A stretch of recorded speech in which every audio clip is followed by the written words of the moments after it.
Ah, that sucks. Super good. Why is his name so common? It's the super boss in Final Fantasy IX. It's a character in Tactics Ogre. It's a character in this game and a character in Legaia too. Yeah, you need Hydra Scales. I forgot that you need Hydra Scales.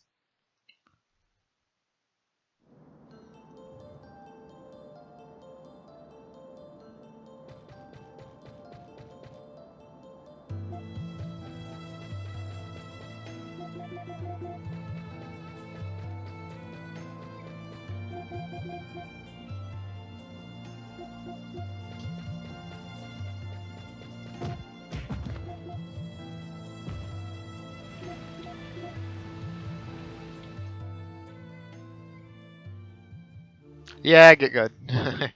Pretty appropriate response. So, to explain why I reset.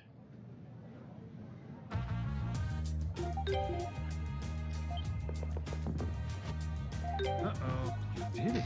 All right. I forgot that to execute the glitch, you need the Hydra Scales. No way. Yep, bitch slapped.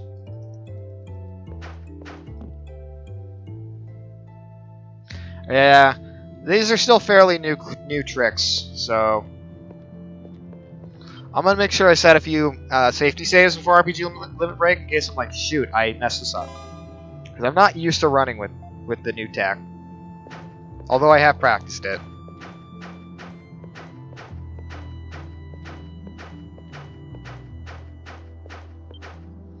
Bum bum bum bum bum bum bum bum bum bum bum. Ball.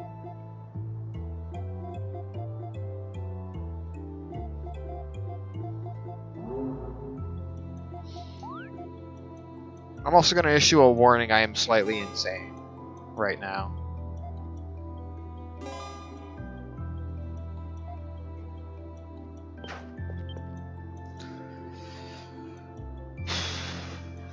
Only 3 days to go, and then I get 2 just lazy, easygoing classes on Monday the 15th, and then it's off to limit break.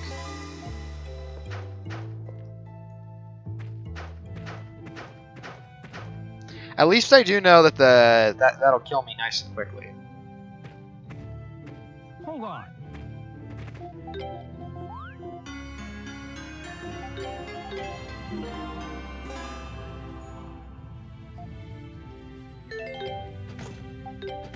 My turn. My turn. Save relic tutorial.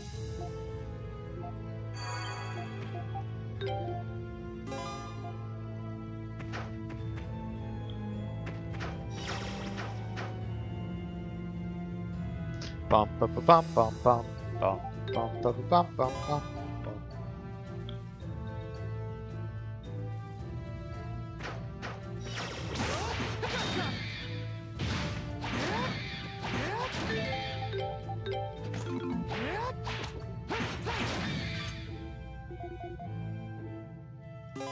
Oh shoot, I let go circle. Cost me like a second. Yeah, you guys and your having to leave for limit break early thing.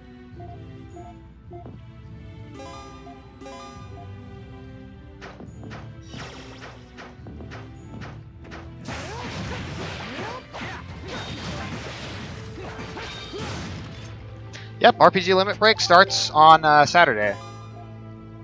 It's going from Saturday, which is technically tomorrow, till Friday, or of next week. So from the 13th through the 19th.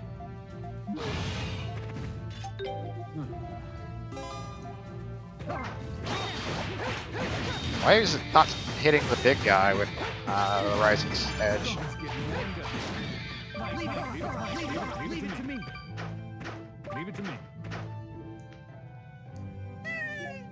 So, your boys, me, Aussie, and Ghost Wheel are gonna be there.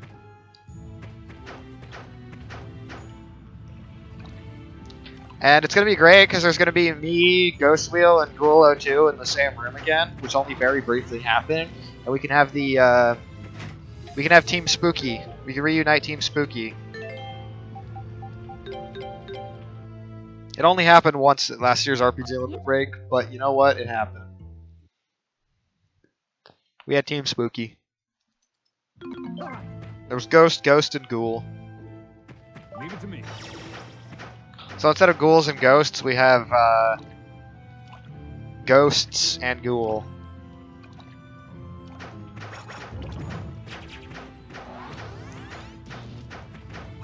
Of course, the really cheesy thing I would always tell Ghost Wheel was, hey, every king needs his wheels, am I right? And he'll just cringe and just say, doggone it, Ghost King. Or something far worse, because he's a little more inclined to say, more profane interjections than I am. How did that hit me?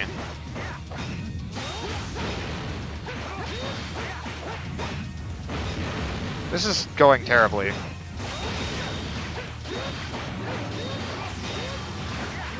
Ah! Okay. Duran stunned him just in time.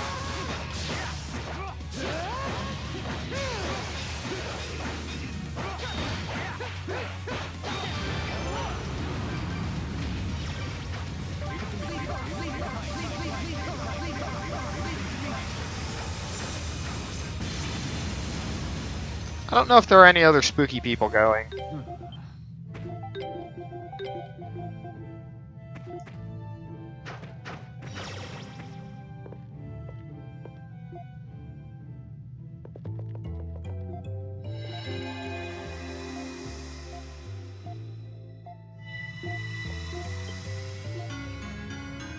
Hold on.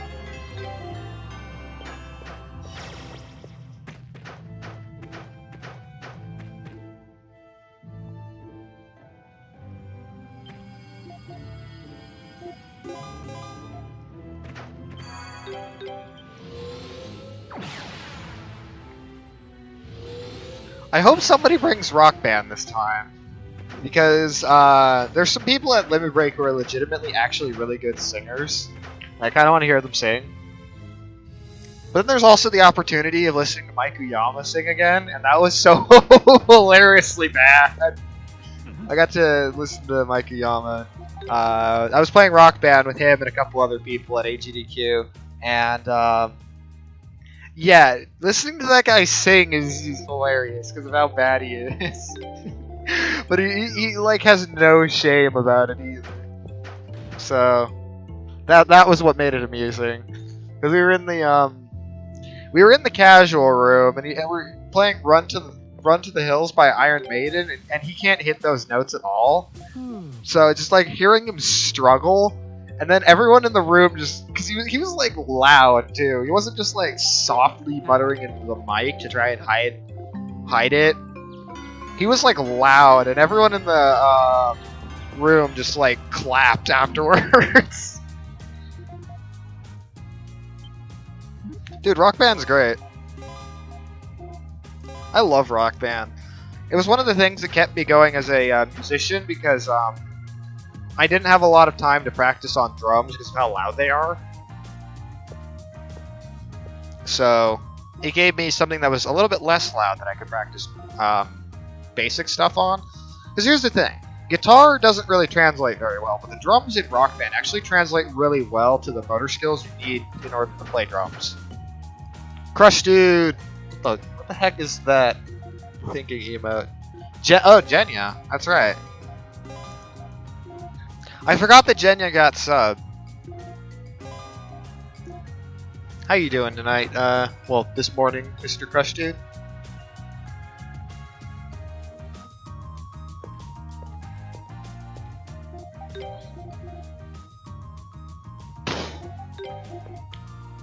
Yo, more East at Limit Break hype.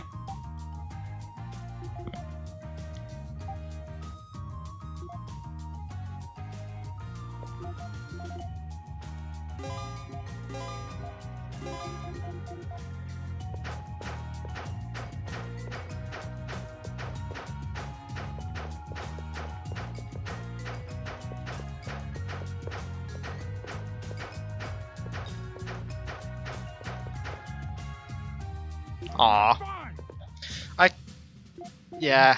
Come on now. Bad bed sucks.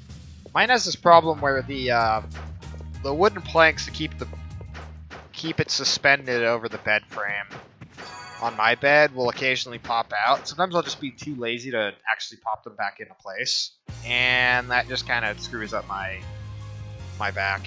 I've done that like a couple times, and I try not to anymore because I don't want to do anything to my back while sleeping.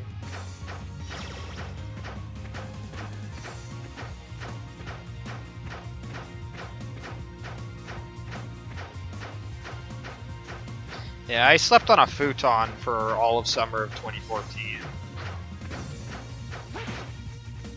Just because that was the only kind of bed I could actually fit into my sister's apartment. Ain't gonna be any queen-size bed when you're sharing a room with a 4-year-old. Or 3-year-old at the time.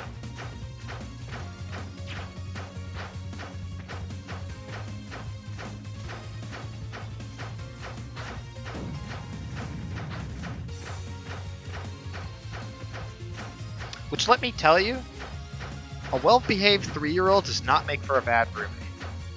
I know what people say. No, I will never get you to say hype at RPG Limit Break. I just kind of use the word hype for a lot of things. So it's just kind of embedded in my vocabulary. It's not even because of like GDQ, it's just because that's, well, what I'm used to.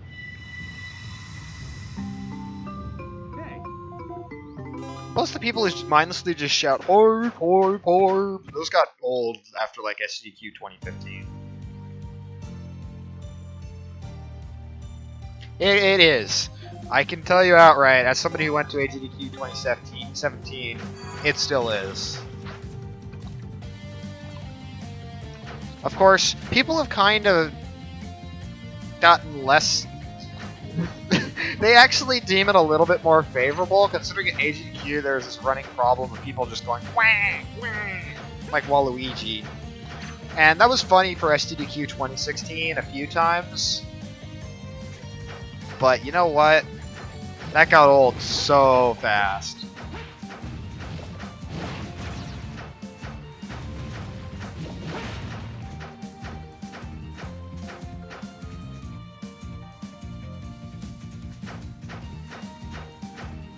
I will say this outright.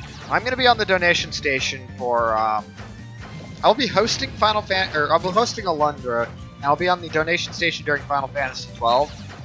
Now, both of those are graveyard shift runs. Well, early late night shift runs. But if anyone says, "Can I get a hug?" like in their donation, I'm not reading that fucking donation.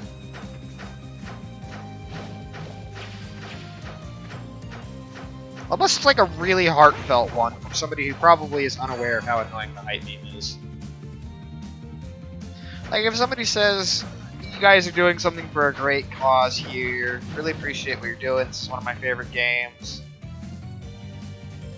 You know, if somebody writes like a heartfelt thing about their struggles with mental illness or something like that, something that like is worth reading, and they're unaware of how annoying the hype meme is, I guess I'll let it through. I probably won't give the exaggerated, like, "Can we get some hype?" kind of shit like that, but yeah, if anyone donates, just say, "Can we get some hype?" I'm gonna say like, "Yeah, but thank you for your $20. That wasn't a guy on the crowd. That was a guy on the couch, actually. Now, I don't think he was a main commentator, but he was sitting there on the couch because I know he runs Super Metroid. And he actually asked to borrow a headset, and he just finally, you know, effectively said what everyone else there was kind of thinking, but in the absolutely worst way possible. He basically said, "Can you guys shut up? You're being annoying," in the most nuclear way possible. And I think everyone agrees that he fucked up. Even he knows he fucked up. Like, a friend of like, I have a friend who is a friend of his, who basically says, yeah, he knew he fucked up, and yeah, he kind of wants to move on from that, and I think the entire Super Metroid community wants to move on from that, which, what happens on the internet stays on the internet forever, so that's not going away. But hopefully, Honestly, I really hope that that doesn't stain Super Metroid's community, like, that much going forward. That run was a mess, though, and that, I think, is the biggest reason, along with the fact that Super Metroid has just kind of been a crutch for GDQ.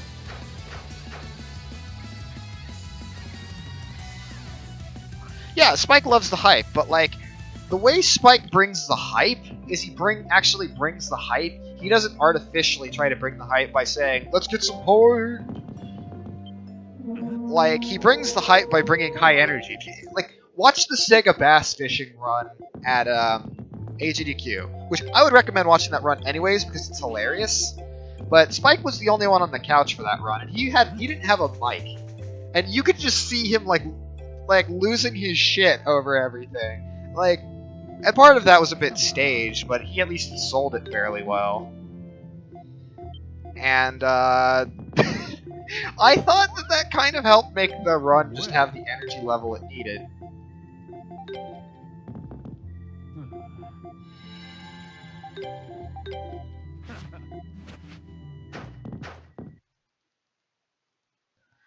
Yeah, and that's why they moved it to Friday. Like, Super Metroid has been moved to the Friday night slot, and here's my idea on what they're going for with that.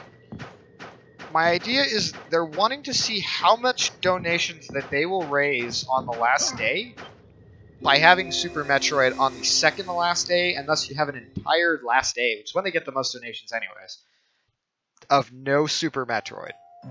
And I want to see just how much that incentive is a part of last day donations. So, will they raise a ton of money without Super Metroid anyways? Or regardless of Super Metroid? Hey, Yoshizilla. Okay, Ozzy, I'm just going to tell you outright, expect at least a few Lenny faces and pairs related donations. I would probably advise not reading the Lenny face, per se, although the donations are probably fine. But the pairs, yeah, definitely process those, because the runner for that game is Pid01, and she's kind of a bit of a... She calls herself a memer. And one of the memes is through this guy... One of the memes is through a friend of hers who does a lot of things relating to pairs. As it will just post, like... I guess Avatar is a pair with the Lenny face on it. Have they edited out the audio from that VOD? I assume you're talking about Super Metroid? They never edited out the audio for that one. And I don't think they should, personally. I mean, I can talk about, like, censorship and all that, but, you know, keep the runs as they were there. Like, they didn't edit out, when Caveman told Chibi to please be quiet. They didn't edit out anytime anyone ever said a curse word. So, like, if you go back and watch the Wind Waker HD run, they didn't edit out any of that. Because when you edit it out, you're acknowledging that something was wrong there, even more so. And GDQ staff tries to avoid doing that. My turn. In fact, it's part of my theory on why I think GDQ gets so much shit sometimes. There's a lot of shit that goes down behind people's backs that they actually don't know about. Did I remember to grab the Rotodroplet? I hope I did. Otherwise, I may have to grab a backup.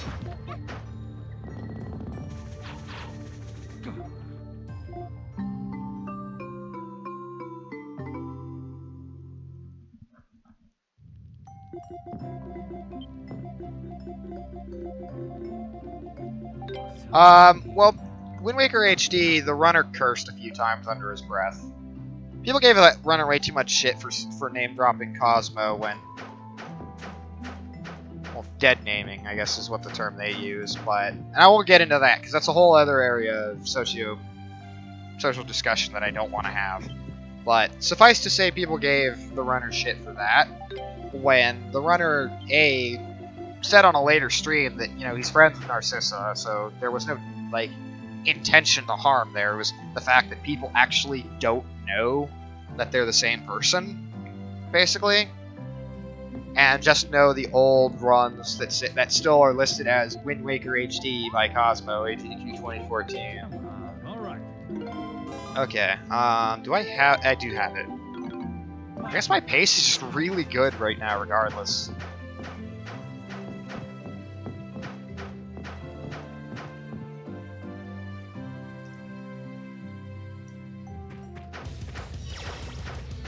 But basically, besides that part, the runner cursed under his breath a few times. They never edited that out. Oh, thanks for the bits, Yoshi. I'm sorry, I got caught in a little bit of a long ramble, and I kind of didn't even realize the triangles, and I forget. I'm so used to seeing triangles in a lot of people's chats that I forget, oh, this is my channel, so somebody's dropping bits. Thanks for the bits.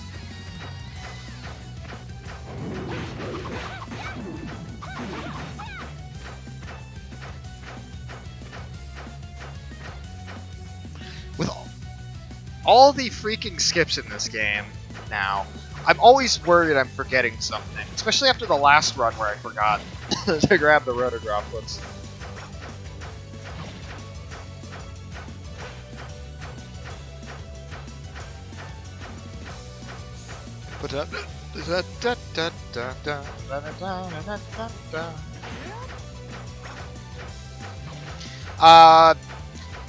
So during the ATDQ Wind Waker HD run, the runner Linkus made a few comments. Well, there's a trick in the game called Cosmo Hop, for obvious reasons. Who found it? And the person that was known as Cosmo does not go by Cosmo anymore, so everyone was accusing the runner of dead naming, even though that's the name of the trick. And I think the runner said he a couple times, and he later defended his statement on there, saying that he said the name of the trick because that's what everyone in the community says it, and Narcissa has no problem with that, apparently. He also said that Narcissa was like a friend of his and that they communicate regularly on Skype. So basically what he ended up boiling this down to was he wasn't going to apologize for those comments because there was no reason to. And that people were making a big deal out of something that was actually not true.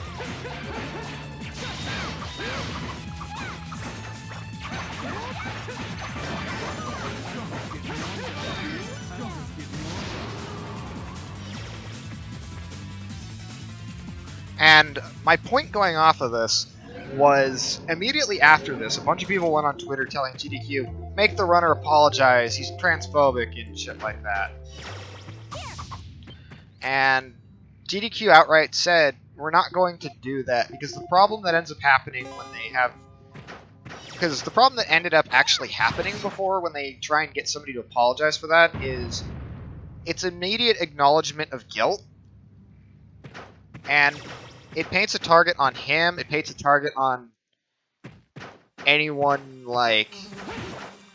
Let's say he did something worse, it paints a target on the victim, too. Like on the subject of the, on the subject who is on the receiving end of whatever acts that people deem, you know, bad. GDQ doesn't actively try and name drop and, you know, call somebody out anymore because it's just bad for all the parties involved. Yeah, they become, well, not just that they become liable, but it's also they become, it just makes things worse for everyone involved, so there's no reason to do it, just create a worse situation. And honestly, I think my theory behind this has some ground, which the theory is specifically that people give GDQ a lot of shit for this so-called no-fun zone. If you actually go to a GDQ, you'll find out that there's a lot of stuff that goes on behind the scenes that people don't know about. Like, somebody gets drunk in the practice room and makes a ruckus, that person will get a warning. And if they do that multiple times, they can get banned. And GDQ will not, like, defend themselves, like, saying, we ban such and such for being disruptive. They'll not go on record for this kind of stuff. Because, again, if they do that, then they paint a target on themselves, they paint a target on the person who is banned, and anyone else involved. So what that person will often end up doing is say, hey, what the fuck, why was I banned? This is a no-fun zone. And people will latch onto this narrative of, oh, it's a no-fun zone. When really, when really, there's more shit than people think actually goes on at these kinds of things.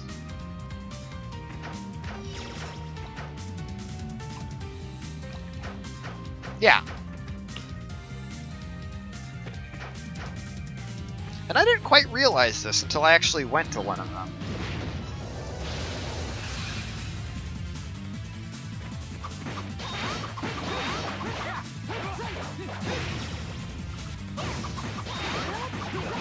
Darn it, this has been a terrible start to this fight. And I got hit again.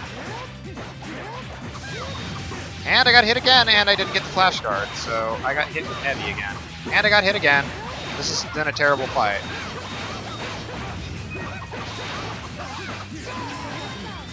Are you kidding me?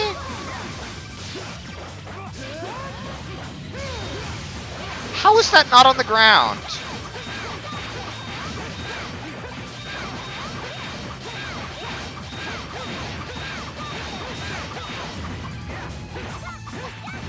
This has been like the worst fucking fight ever of this guy.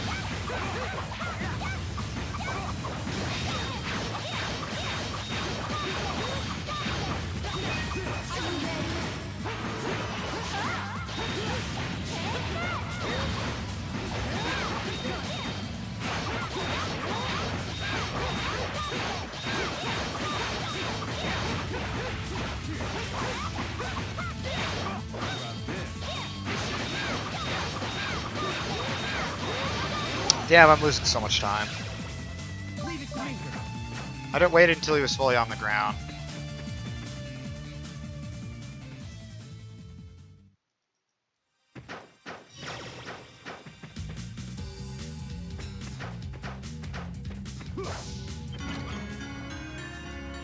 I'll also say this. A lot of people who get banned in GDQ, they don't get banned for a single offense. They usually get banned because they fucked up like 3 times before, and the other 2 times they didn't say anything about it because why would they? Or they say like, oh, I got a warning. I can still go. So like, they're not going to complain about them getting a warning. And they're not going to get banned for like a single infraction. They usually get banned because they're constantly trying to start shit. The other thing is, so this runner, immediately after the run for Wind Waker HD, one of GDQ's staff was actually trying to find him, saying, hey, we want to go find him to let him know that, you know, like, there were people giving him shit, probably going to his Twitter and, you know, calling him all these names. And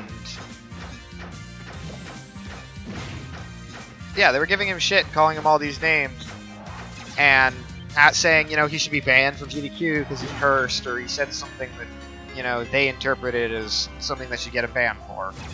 And the staff member was actually trying to look for him to say, hey, it's okay, you're not in trouble for anything. We understand that you cursed a couple times, but, you know, we understand that you weren't trying to do that, and they're fine with that. Like, if you end up cursing a couple times on accident, like just out of a knee-jerk reaction, but they understand it was not intentional, they're not going to ban you. If this is a recurring habit, then they'll give you a warning, but they're not going to ban you for that. And according to them, anyways, they've never banned anyone for cursing. Like, just for cursing. So yeah, I miss Bob too. I don't know what happened with him, and that remains dubious for me. I'm not saying they're perfect either, so I will say this, it's pretty nice, because Bob is going to be there at Limit Break. He'll be hosting a few of the runs. I know he's going to be hosting Secret of Mana. I don't know every run that he's scheduled to host, but I do remember seeing him specifically for Secret of Mana.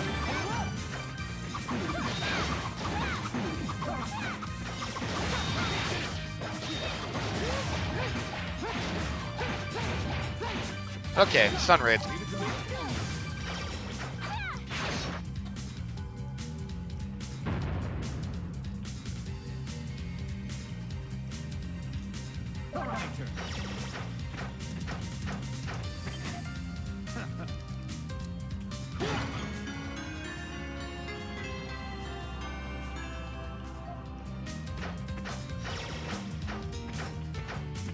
It's a shame, my PB splits are actually pretty hard to compare against in early game too, even though the PB that it was comparing against was brutally hard to compare against too. I would regularly be minus 50 after Ancient Burrow.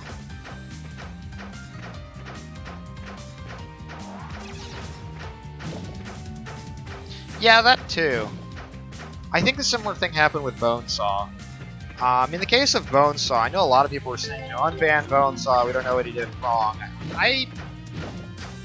Now I heard this through the grapevine, so take this with a grain of salt. I heard in his case, he was intoxicated. And there's a strict no intoxication while in the stream room policy at GDQ. I may be completely in the wrong about this, by the way, but I'm just saying this is what I've heard. That he may have been actually intoxicated going into that run.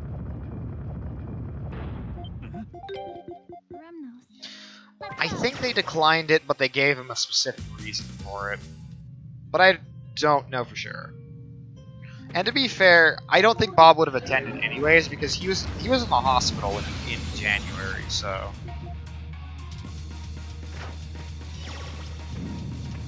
And in December. So I don't think he would have made it.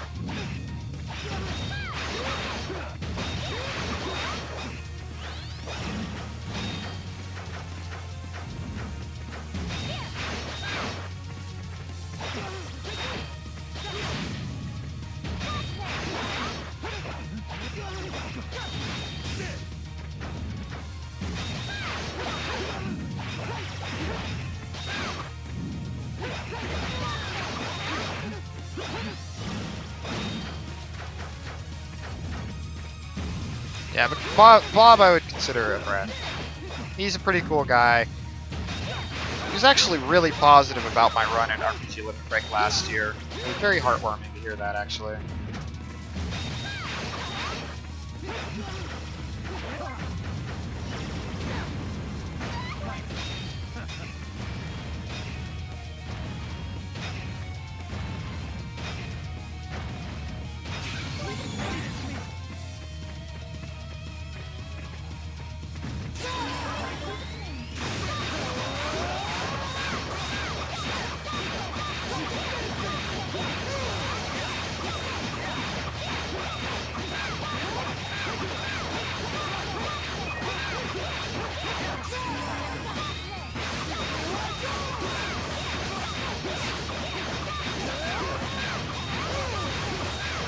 I should have waited out the stun a little bit longer.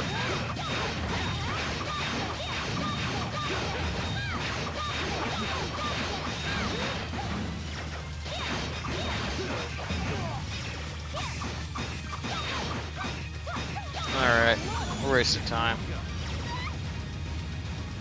Oh, dude, I was in the room for that, and I almost teared up. And then we all cracked up when he was like, "Now beat that." Fucking Bob, what a great guy.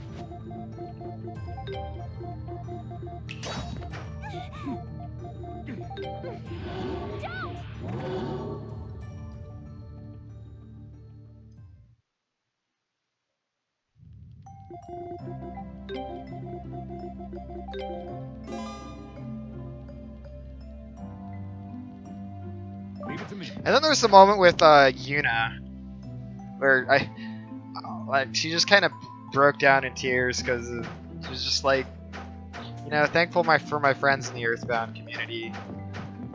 That was a very heartwarming moment, in my opinion as well.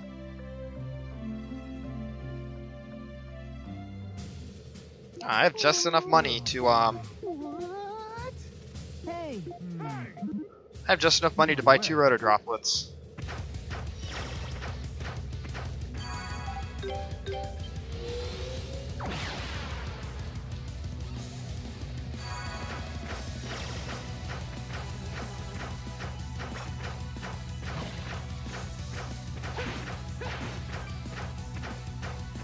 I am happy for the Earthbound community. Like, here's the thing about Earthbound.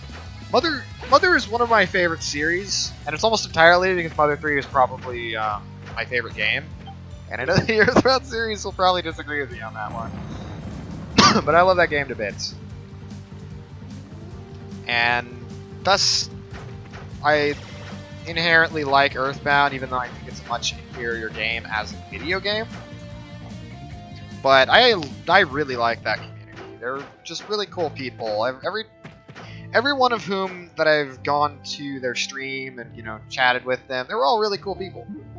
I hung out with Ultimo, BGG, at AGDQ. Who else was there? I mean, Pitch kind of became a community member after that, and I hung out with her a bit. She's cool. But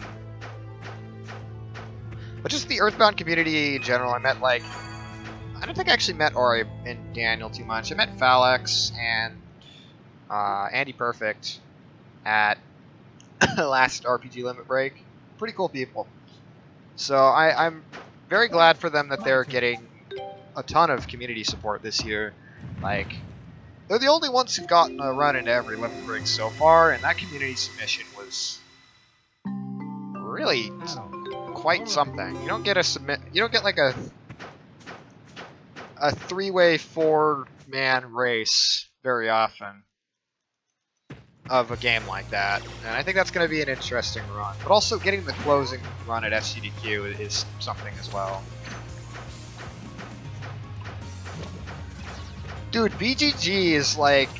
Okay, there are a few things you need to know when you meet BGG. One, his name does not fit him at all. For the simple reason that this guy's freaking tall. He's like 6'3". And I think it kind of became a recurring joke, but his name slightly doesn't match what he what he actually is in person. It's like this big guy in his 30s. Not like, you know, heavy set per se. I mean, like, just tall.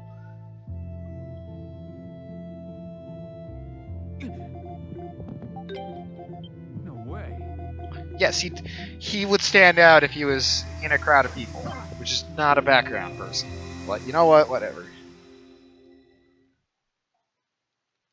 Yeah, you are. So, other than that, he's about as much of a big, huggable teddy bear as he is on stream. So, I didn't really get a chance to hang out with him for more than like 20 minutes because he got a case of the GD flu very quickly at AGDQ, and it was really unfortunate. It really limited what he could even do there. He had a chance to meet a bunch of people.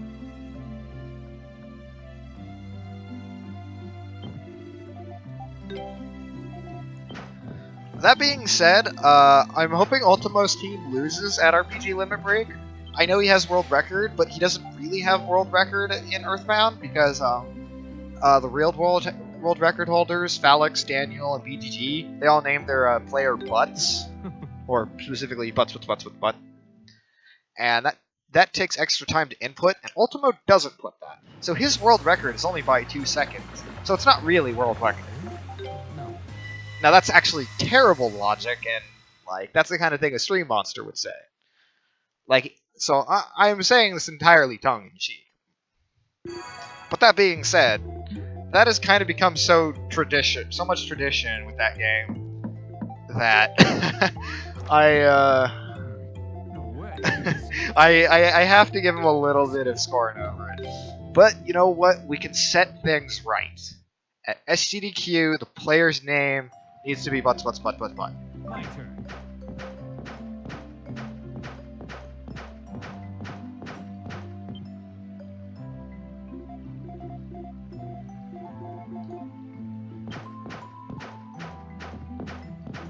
But. And I remember it was actually quite funny at RPG Limit Break last year. I think it was Phalix commented like, "Dang, you're actually really fast at inputting the but." Because it's a max character player name, and he just like had it committed to muscle memory how to put this name in. It's like you've clearly done this before.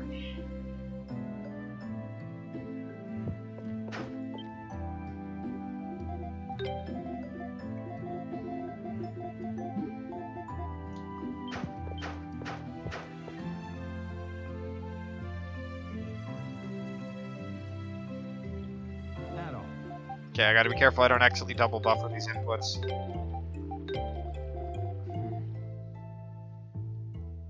First time. Yeah.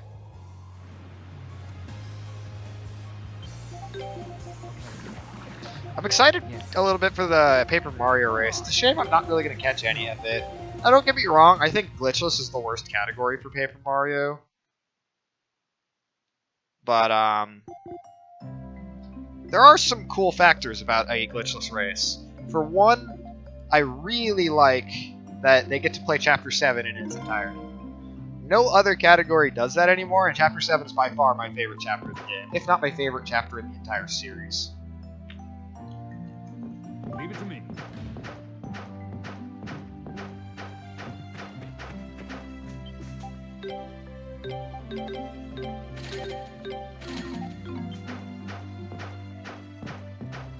Understood. Leave it to me. Whatever. My turn. My turn.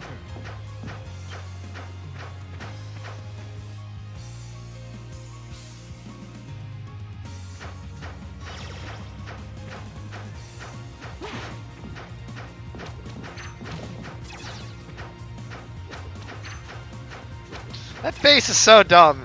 It feels like you're making fun of somebody at that point. Backwards dragon. No, I don't get them until I complete this dungeon. And really, it doesn't matter when I take the time to get the Hydra Scales. Yeah, I won't do that trick yet until after I clear this dungeon. Understood.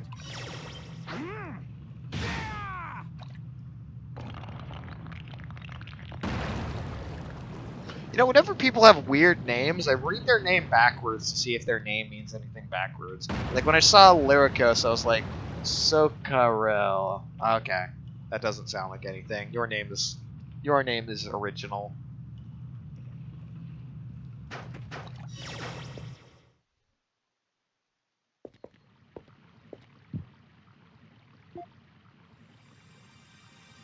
You're required to get them. Is the thing.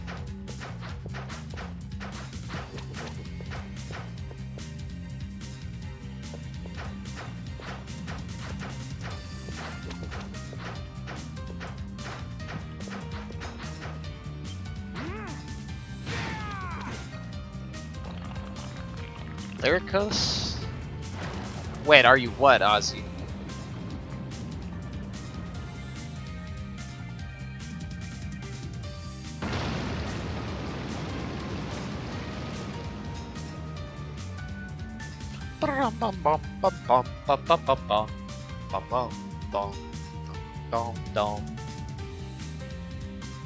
Oh, I will.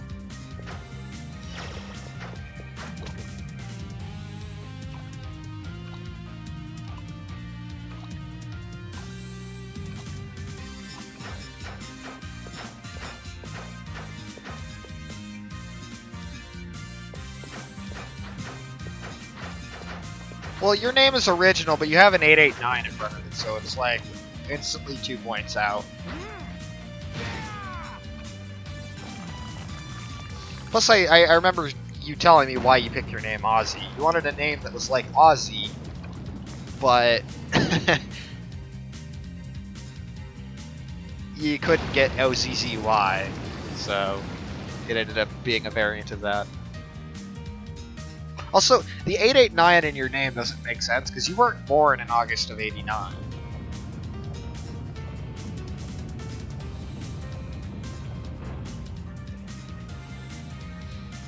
The one in my name, by the way, means something completely different. Leave it to me.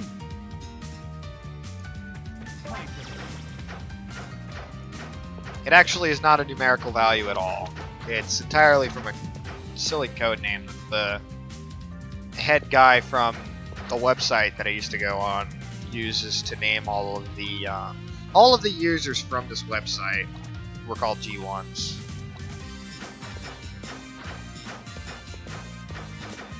And it was nice too because I ran into like 2 or 3 other G1s in random speedrunning places.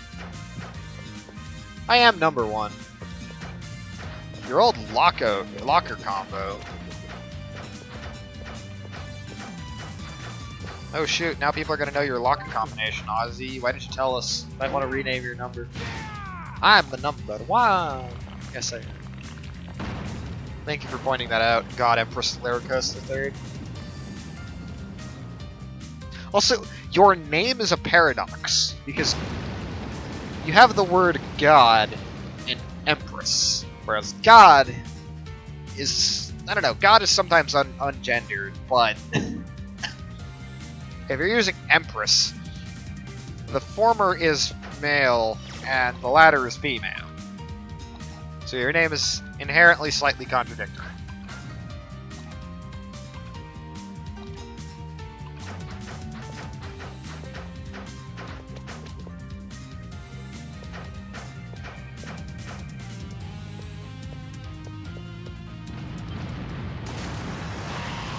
I mean, I usually go by a name like Marshmallow on websites, until I started going by ghosting because of my Twitter and Twitch.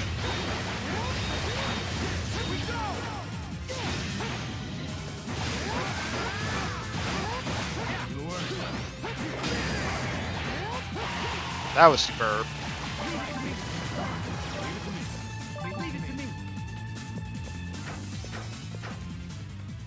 It is a correct and proper title. You sure about that?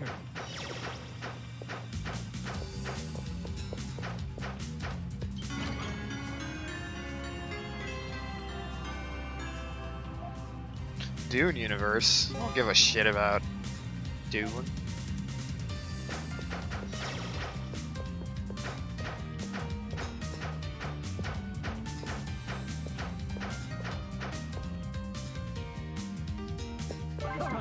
Leave it to me.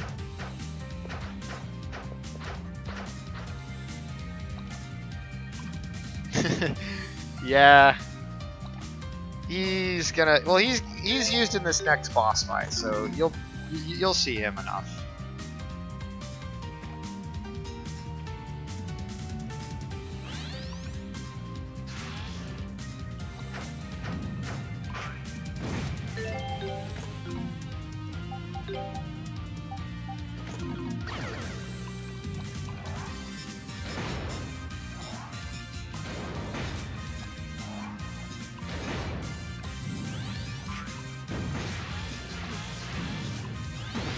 Leave it to me. Leave it to me.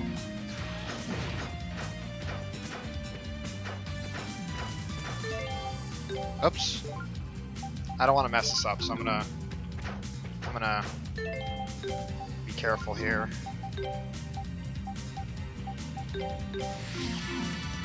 Careful. And equip the Hydra Scales.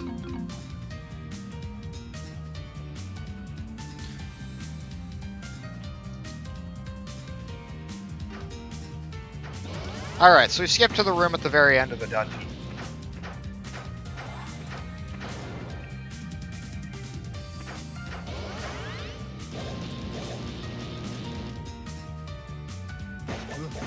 I think I can hold out much longer. Leave it to me.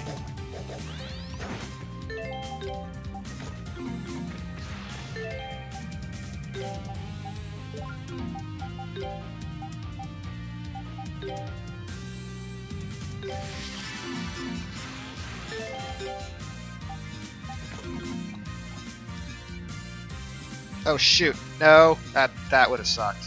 That would have really sucked if I had died there. Yeah, there's like a brief gap there.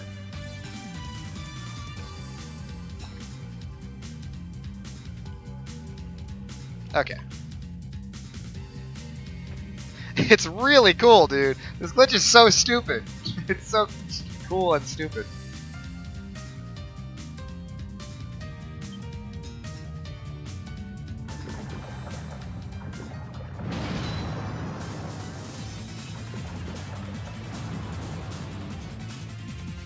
Thankfully, Adult gets back to full health here.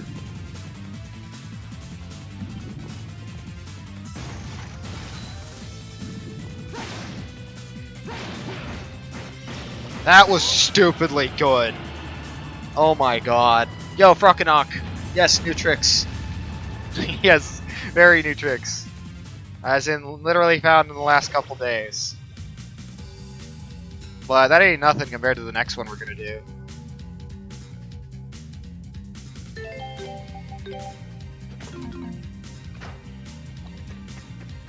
It is a great god. Yes, it is.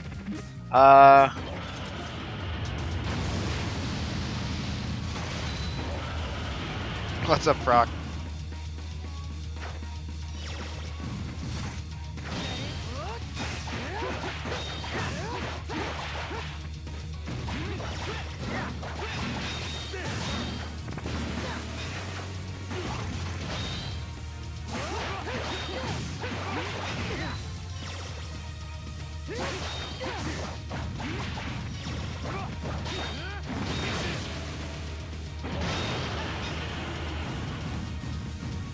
Damn, I messed up.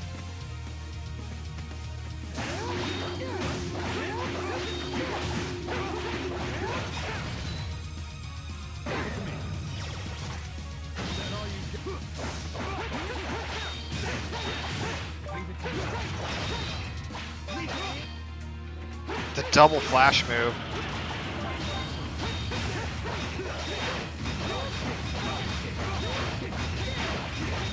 Damn, it's not enough. It's not enough. Damn it. I should have held off a little bit. Oh well. I should have fought the enemies in front of the door a little bit more first. Because last time I had enough, but this time I don't.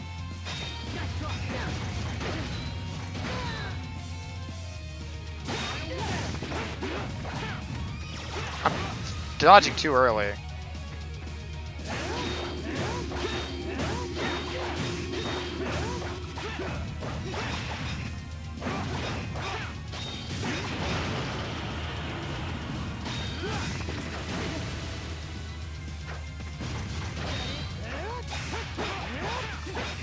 What the hell? Why was he behind him there?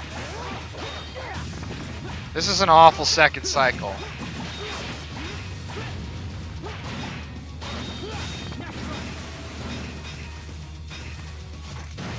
And Adol died. That sucks.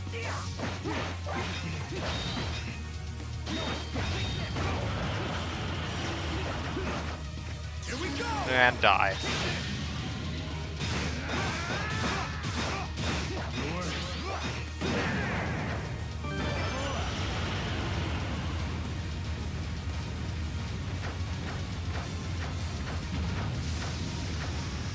That good first phase, though, probably saved me a good chunk of time. So, just know that I still have a minute plus to save going forward on this run in early game. Yeah, so I'm doing all right myself. By the way, Frog. Getting excited because new shit.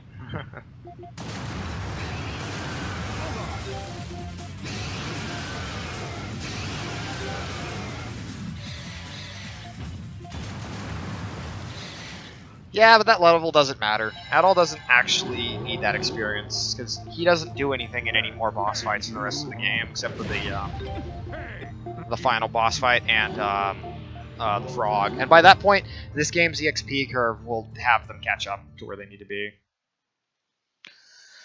Heck, could have saved a minute 20. Yes. plus. I see. If that fight had gone well, I could have saved another minute, so I could be like 2 minutes ahead right now.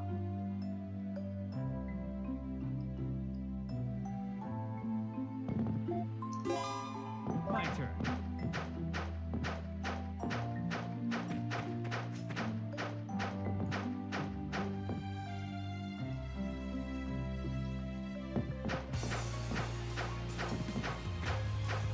I'm going here to trigger this cutscene.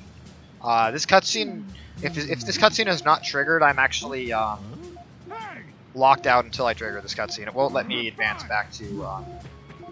It won't let me escape, basically, because Ozma will say that you can't go back because we're not finished here. That getting that cutscene there sets the game to its proper position or proper event flag.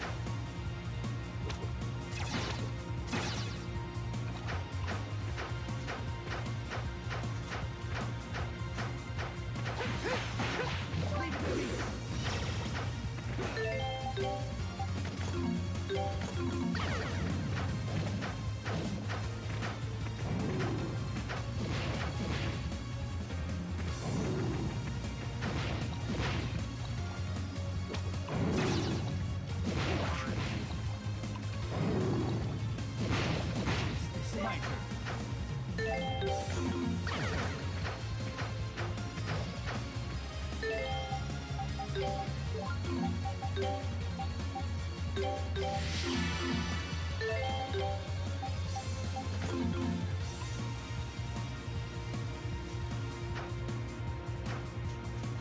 Okay. I almost clipped back in bounds, but I triggered the loading Leave it to me. zone, so that's fine. So I'm not supposed to be in this dungeon, and we're gonna use this in order to confuse the game's event flags.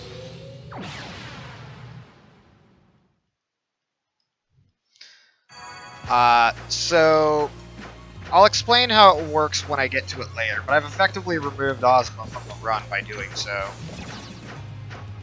And I've done a lot more, which, I'll probably lose time on this next split, so I probably should clear the gold for it. Yes, that's why I need Celery Monument. Otherwise, if I enter Underground Ruins that way, I'm soft-locked.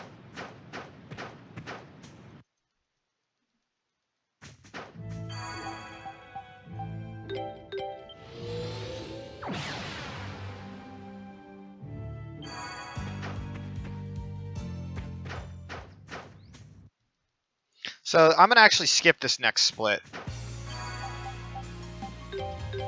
And when I actually split next, the time save is going to be actually literally insane.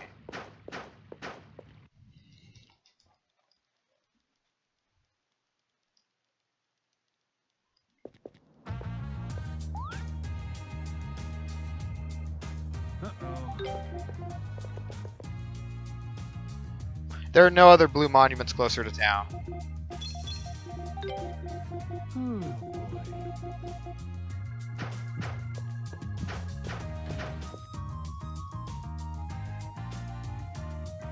Oh, boy.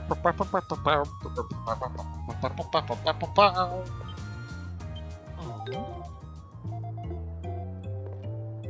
All right.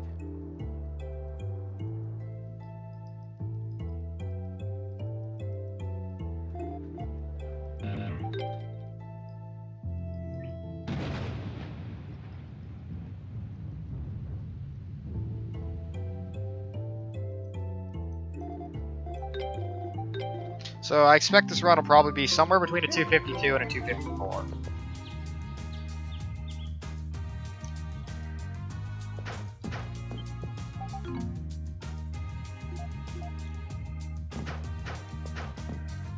Depends on how well things go, but this is basically pretty world record at this point.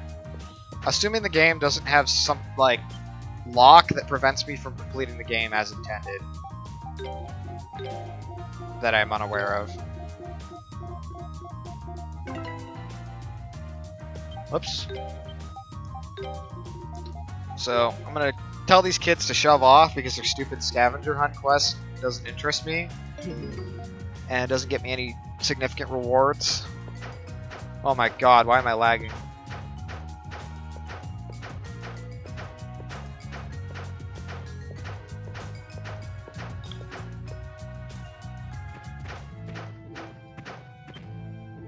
No, I mean it is basically I could shit myself for 5 minutes.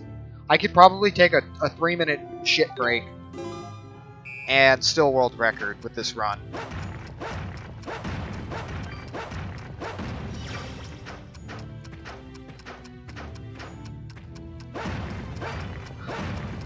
I failed.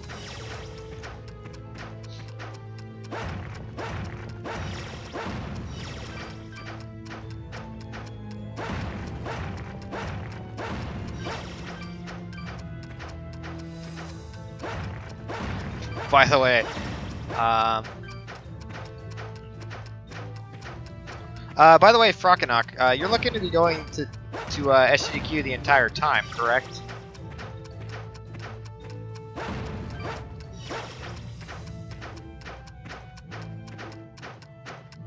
Because I know your run is on Monday, and I'm only going to be there from Wednesday. I'm only going to be there basically Tuesday, or Wednesday and half of Thursday.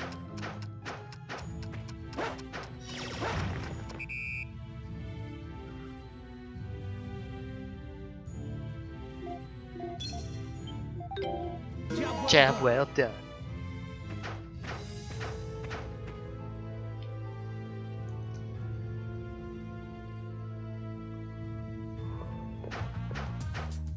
I don't know if that's a crying emote for no or for...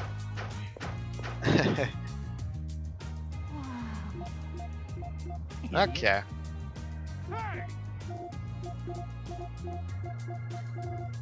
I'm just asking... Okay. Yeah, so I'll see you there at some point. Because I get there Wednesday, probably like 1 o'clock in the morning. I'm thinking of booking a red-eye flight the night before on Wednesday, just so I have the most time there. And then flying out at like... I think the latest I can leave is like 8.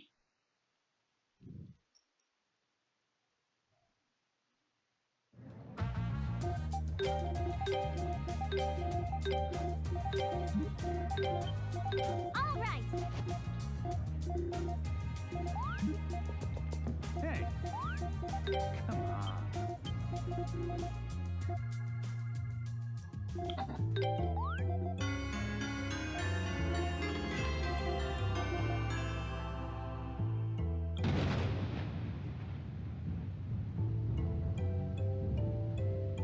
It feels like not a whole lot of people actually go to GDQ for the whole week anymore. I know a ton of people who only make it for like 4 or 5 days.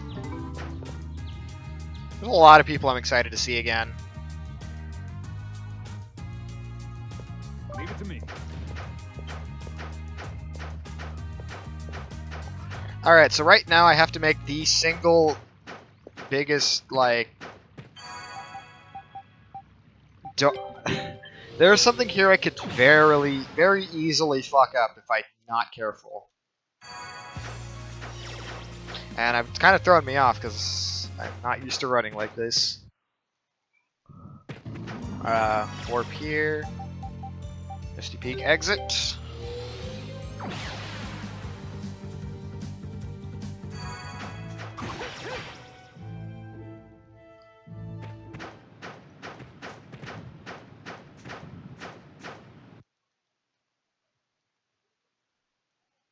I think a fantastic run of this game could be a sub 250 with the route that I use at my skill level. I think if Tata came back to it, Tata would like probably get like a 245.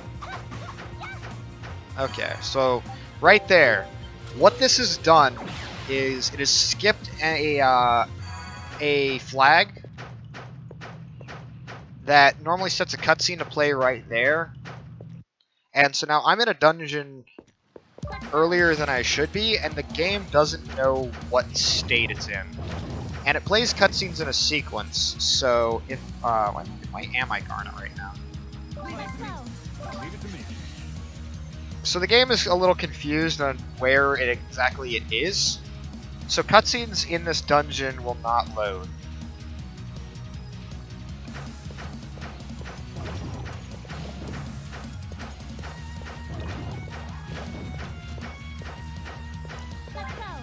And this is important because when you get to Highland, there's a lock. Like, you have to complete a certain number of events in order to move on. You just skip all of those, and that saves about 9 minutes.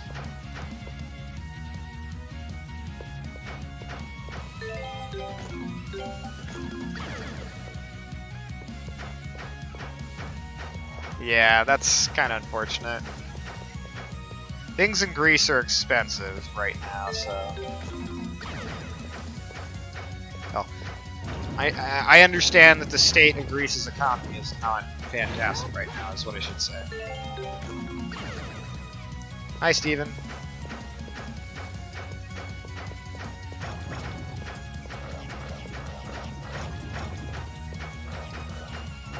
Now, I won't speak like an expert about it, though, so...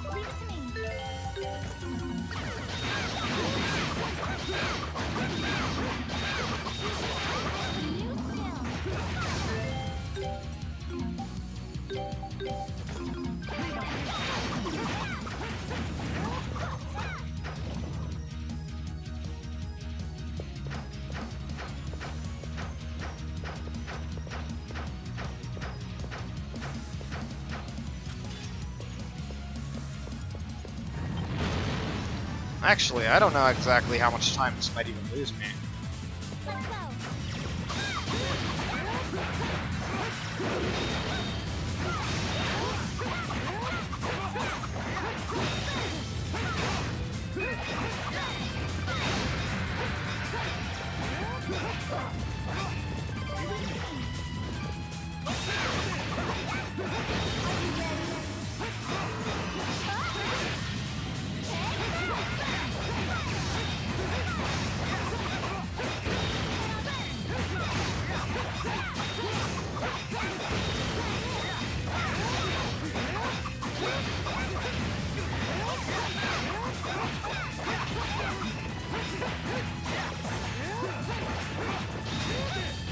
This boss fight takes a lot longer this way, though, because I don't have Ozma in the party to give me the big strength bonus.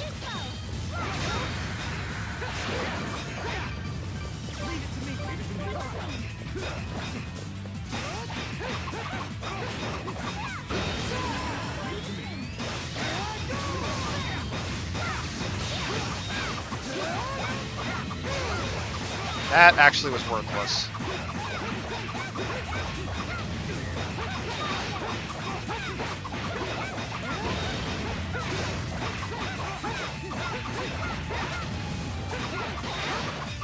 Damn it.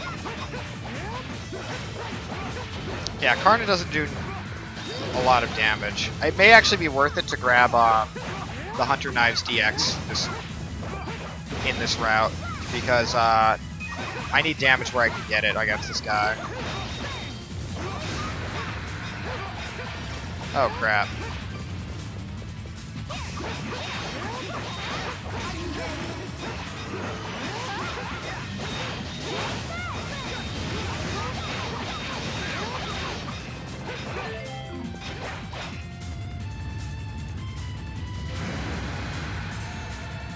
Yep, it has been getting broken to pieces thanks to some exploits that we've recently discovered.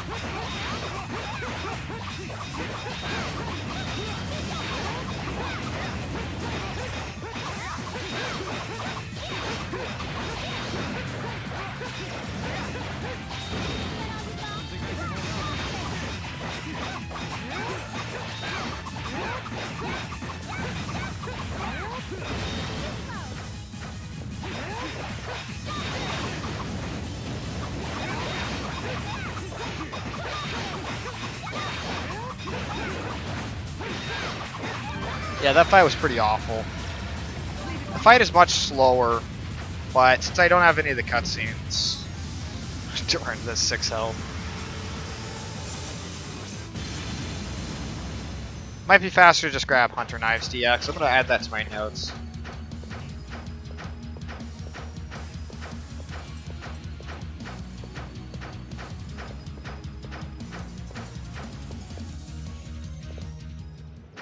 So, ordinarily a cutscene's supposed to play here. And it's not.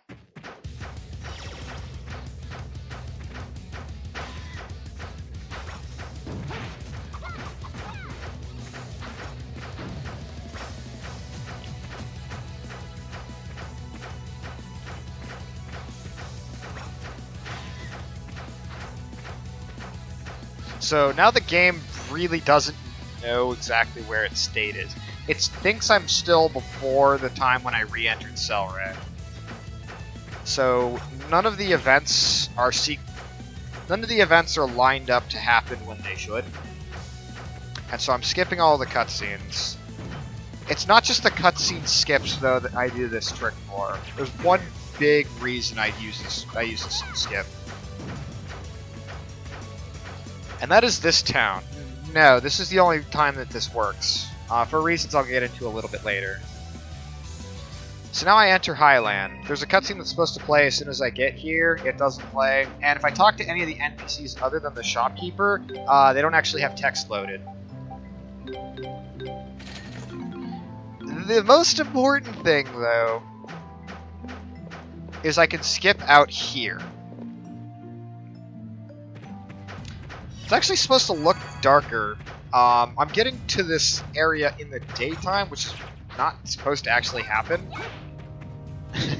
And so everything looks weird. But I've skipped everything I have to do in Highland other than buy a weapon from Karn. So normally when you get to Highland, you get locked out of the north entrance until you do everything in Highland, which is, you know, you meet Kalilica, everyone thinks you're dead. You go to the church, you learn about Eldeal. You skip out on a lot of story stuff and not a lot of gameplay stuff. However, this cutscene right here is what makes this all come together. So Ozma's going to appear in these cutscenes, but he is not actually pickable in my party.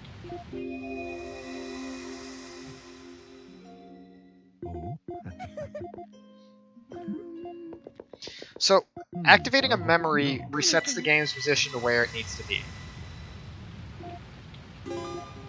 Leave it to me.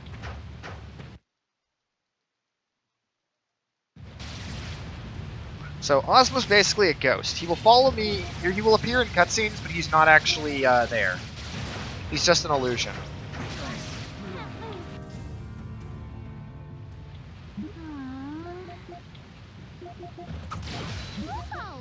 So ordinarily, you're actually supposed to be introduced to Kalilica a little bit earlier.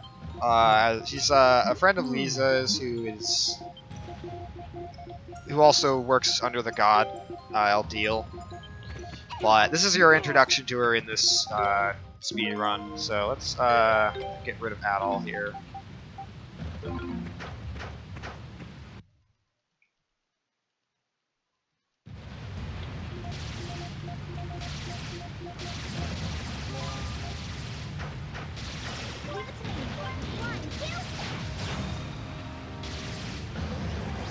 The reason you can't do this for other places, though, is it requires water to set up. And memories set the position back to where it needs to be.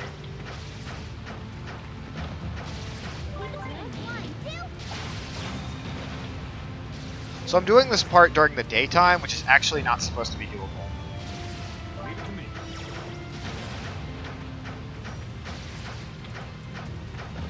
Okay, we'll wait for that thunder strike, and now the game is set to have me be immune to the lightning until I get to this thunder rod. So I skipped 2 thunder rods. It's really cool. Or lightning rod, I should say.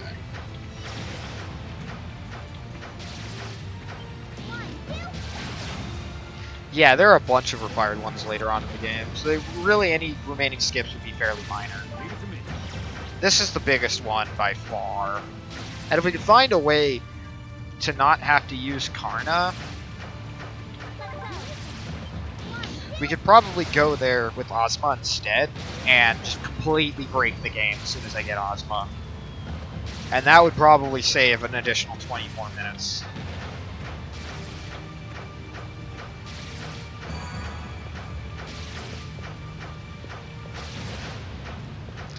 It sounds massive, but in the grand scheme of things, it only cuts about, I want to say 6% of the run. So now all these cutscenes play as intended.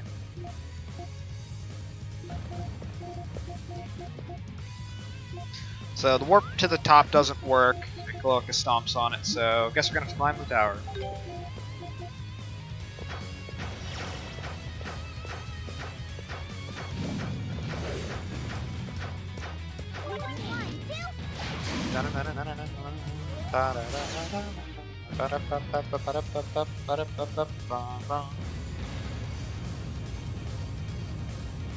Also to mention, I could still be 2 minutes ahead right now. So to give you an idea of how fast we can actually do this.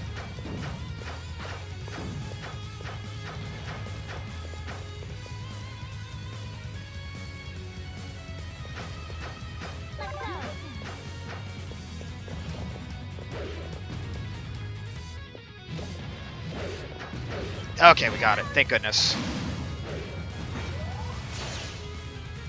No, no, we don't give up Gale Boots. No, that would be asinine. Skipping earlier would skip like another 20 minutes, but it would only skip early game 20 minutes.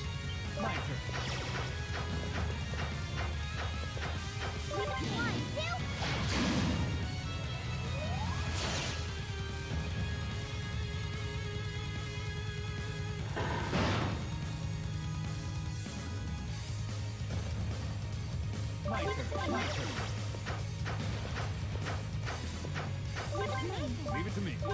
She guarded instead of energizing the switch. Darn.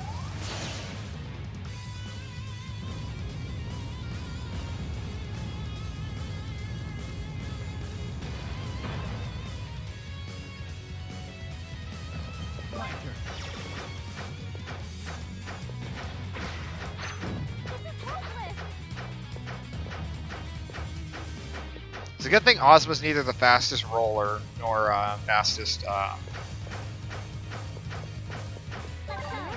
fastest sprinter. Shouldn't we be running?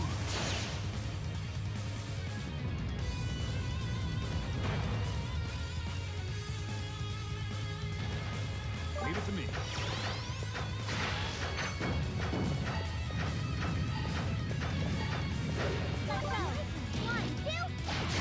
No worries, Ozzy.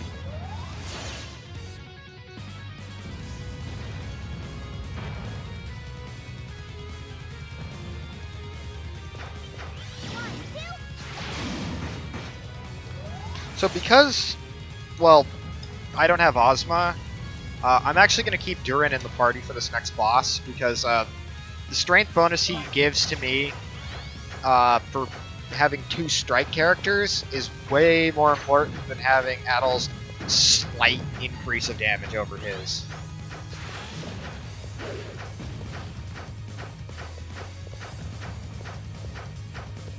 Adol will be back as soon as I get Frida.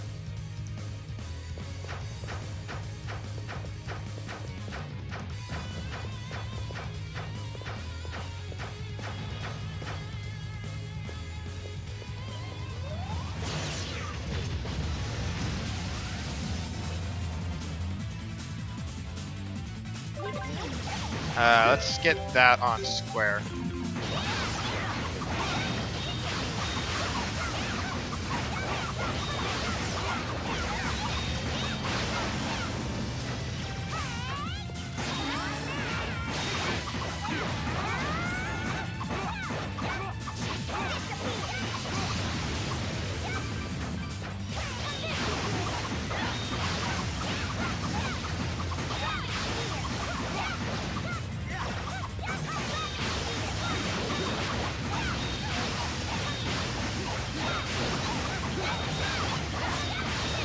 So I had time save here anyways, I'd like to point out.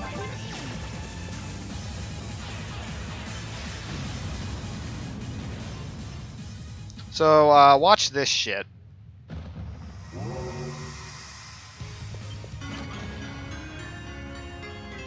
Boo!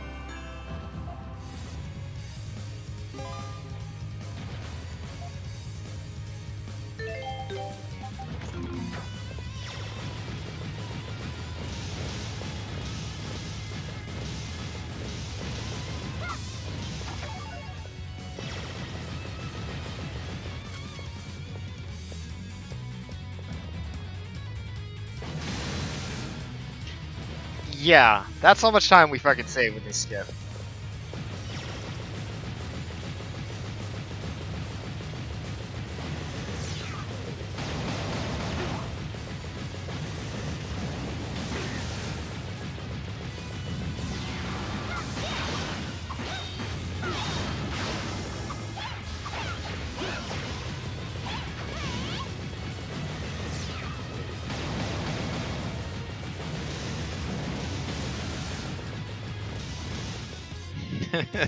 You should have gold at 10.4 or hit gold Thulu 10.4 times. Kappa.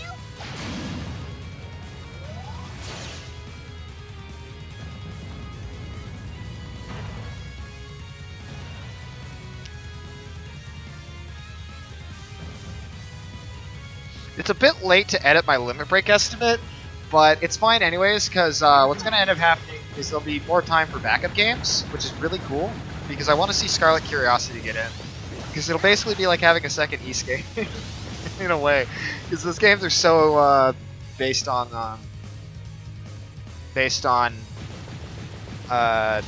East-style gameplay.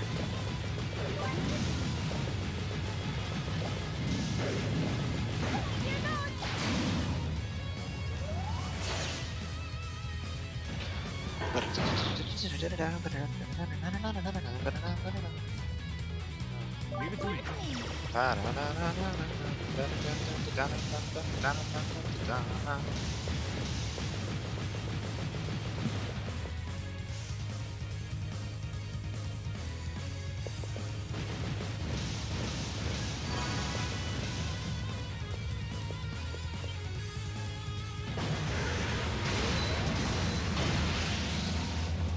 I should probably notify handheld heroes that my estimate's going to be much lower this time.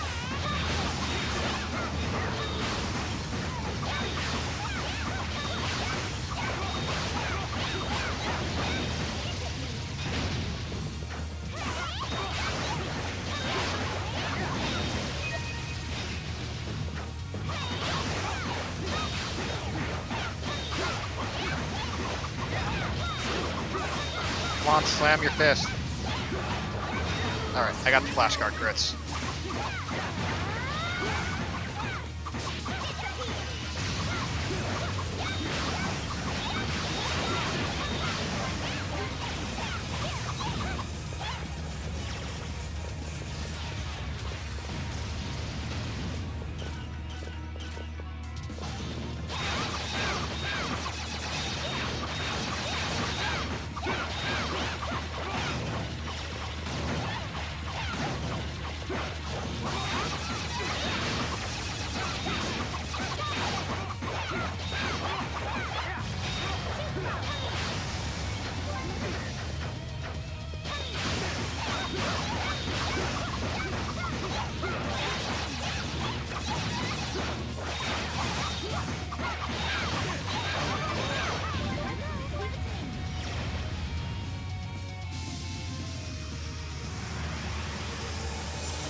Oh shoot, I pressed circle a little bit early there. Leave it to me.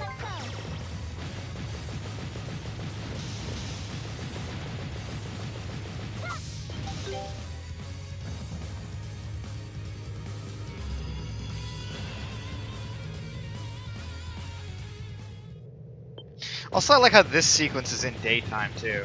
You only enter Providence Tower at night.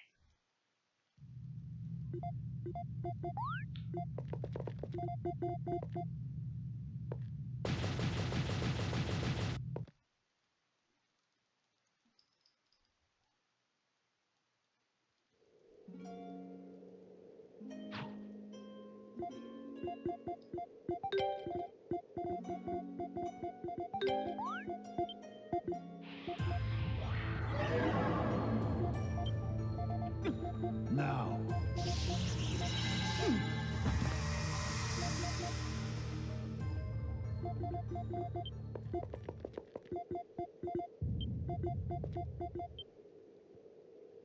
I gotta only give you one dialogue option there. It's like so pointless.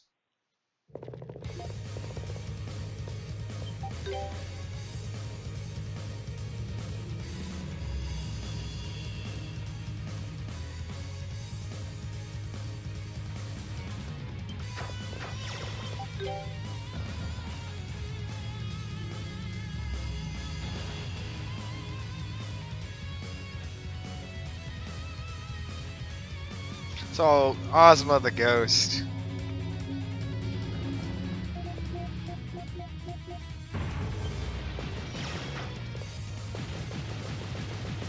Hey, I golded this too somehow.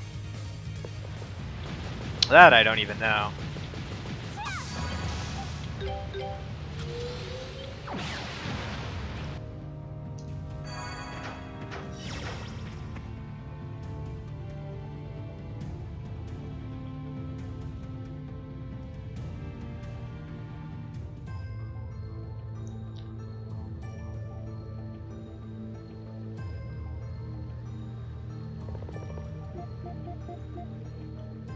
Here I go.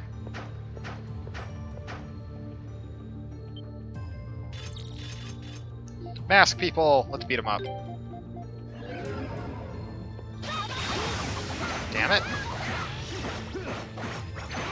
Come on! Let me fucking hit them! This is absolute bullshit right now. This is absolute bullshit right now.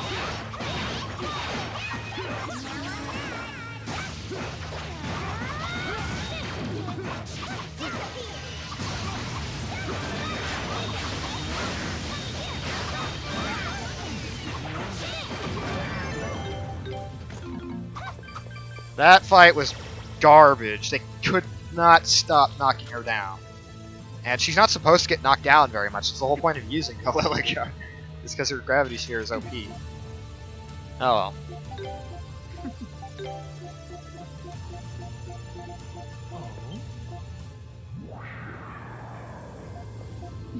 Well, now it's daytime.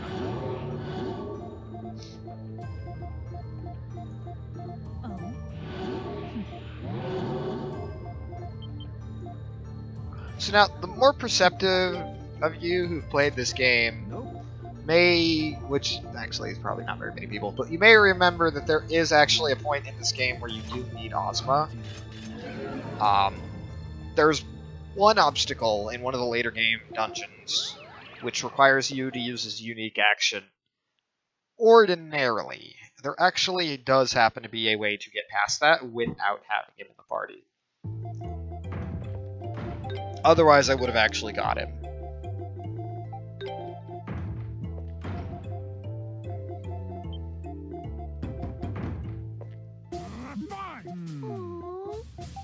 What?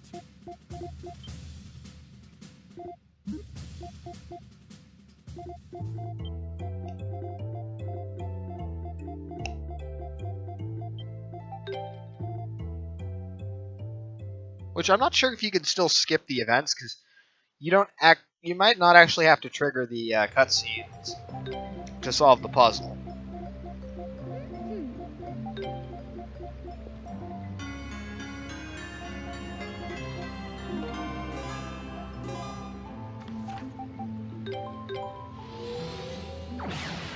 Yeah, pretty much. He gets so screwed out of this game.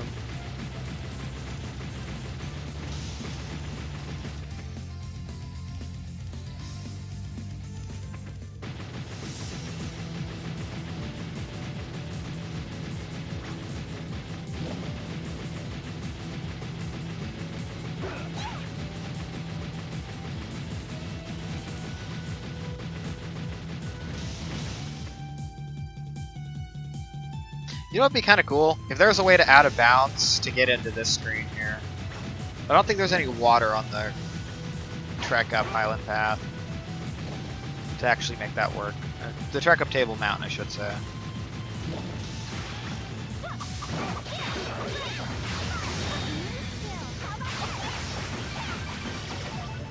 So I need that 5,000 gold to buy my next weapon.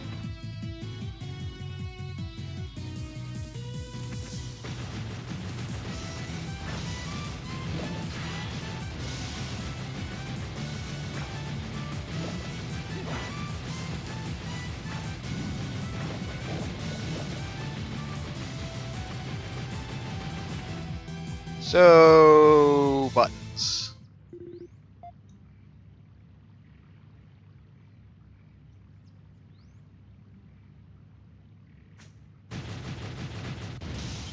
Sorry, that's a thing my dad would say. Alrighty, Delphi. It's a little early for you, considering you tend to be up really late, but yeah, it's a good thing, I guess. Getting to sleep earlier. So you have a good night, man. I will have fun with this run, and thank you for the good luck.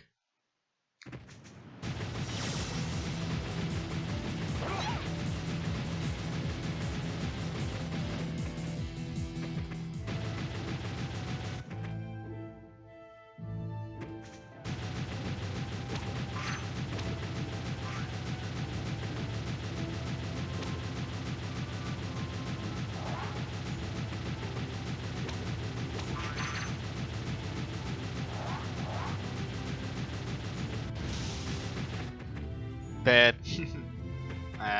Shoot. Grab the thing.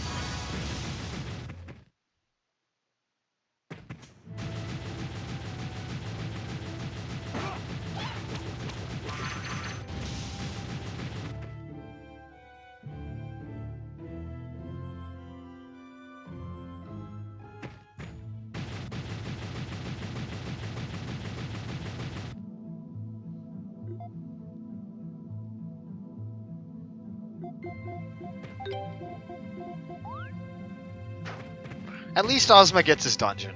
That dungeon is his time to shine.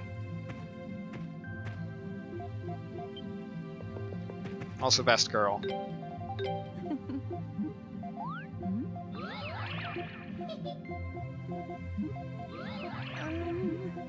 Right?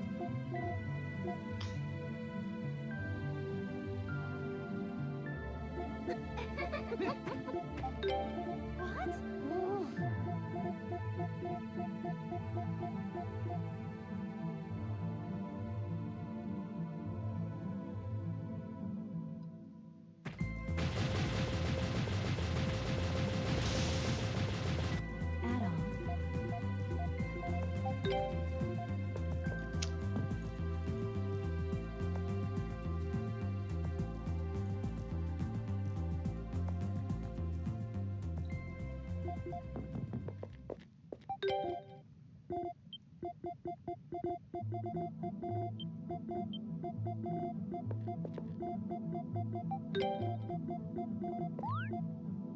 I swear this Darkling Mayor looks like the creepiest son of a gun in this game.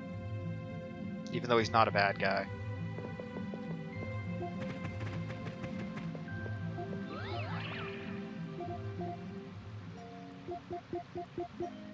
Oh.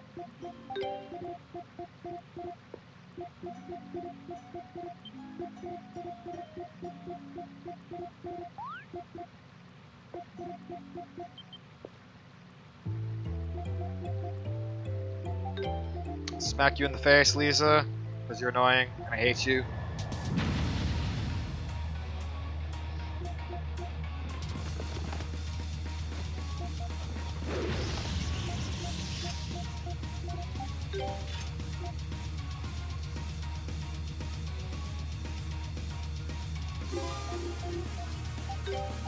Oops.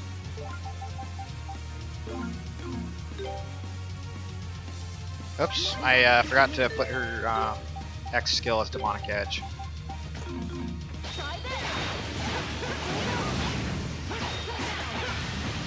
Alright, let's do this.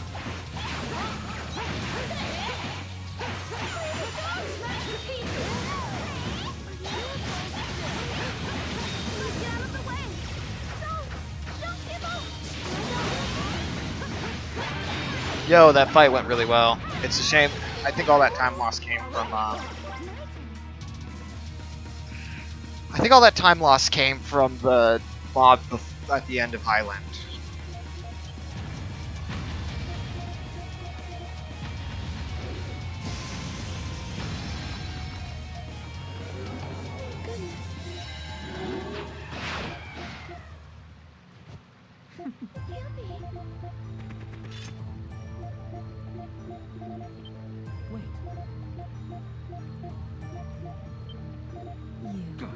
I must have underestimated how much time the skip saved too, because I thought for sure. Well, Okay, the split itself would save about 10 minutes. That makes sense. It's because everything before it costs time. It's like the total amount of time that skip saved. I made up for a good amount of that by properly remembering my rotodrops as well. And I could still have a better fight against Engaboris.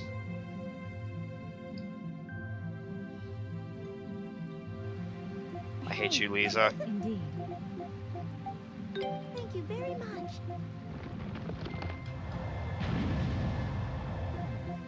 No.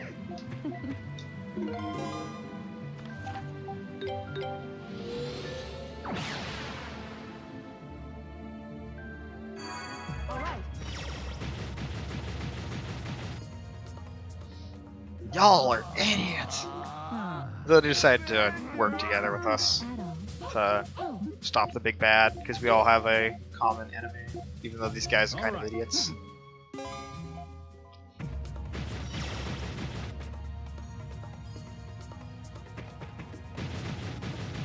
now. Let's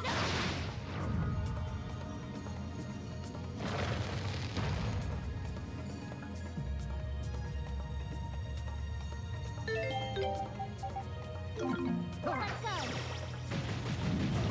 Running, running, running, running.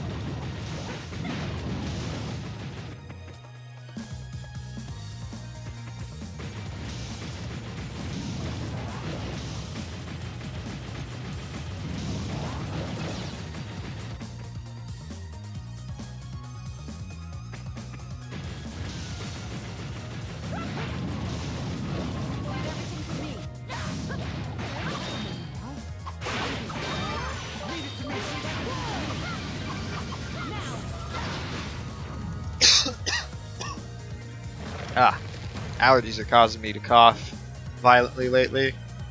I hate spring. Spring is the worst season.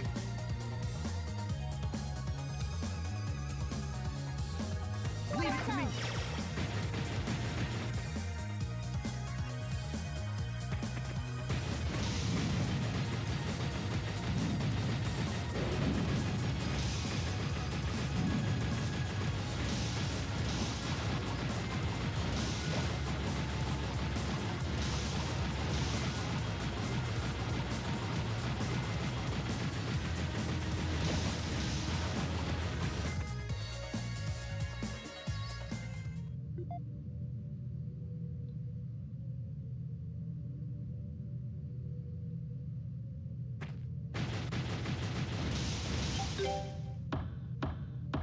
At least I don't accidentally end up canceling the tent cutscenes as much as I used to.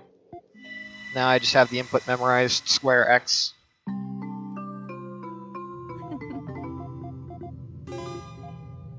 Let's go.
Alright, gotta make sure I don't get hit by any of the frogs.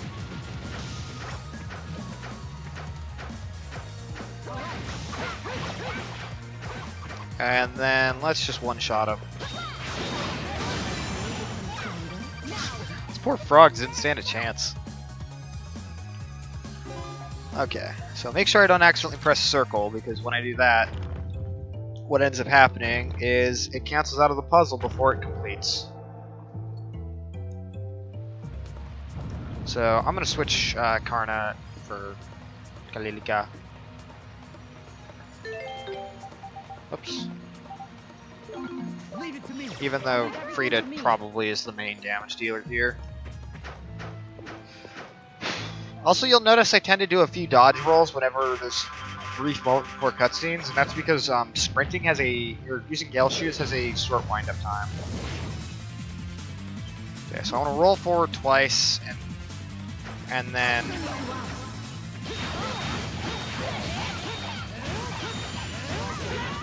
that.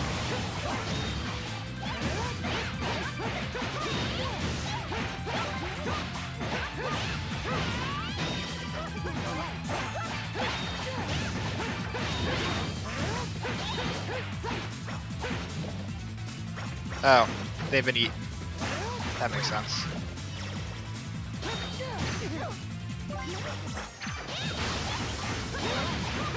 What am I even doing here? I'm supposed to use Frida for most of this anyways.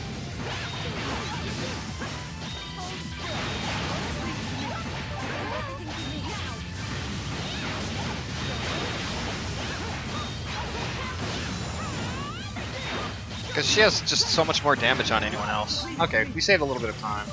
Leave everything to me.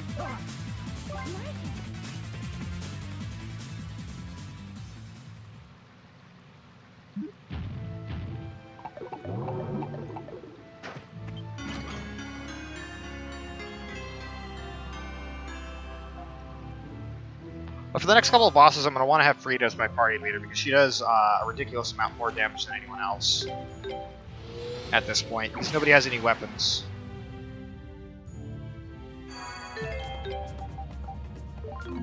Items, Beast King's Claws. And then put Gale Shoes back on.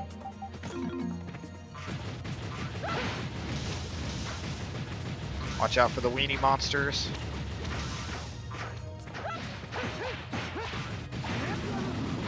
Darn it, I always get hit by one of them. This one I can just dodge by hanging to the walls. Or those two, I guess.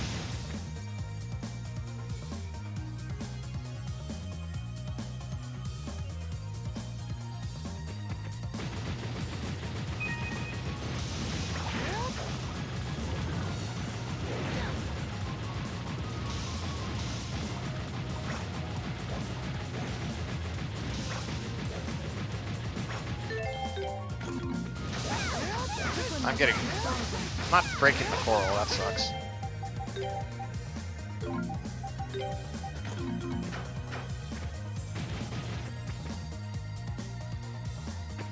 And the reason I'm switching Kalilika into the parties is so she can get EXP.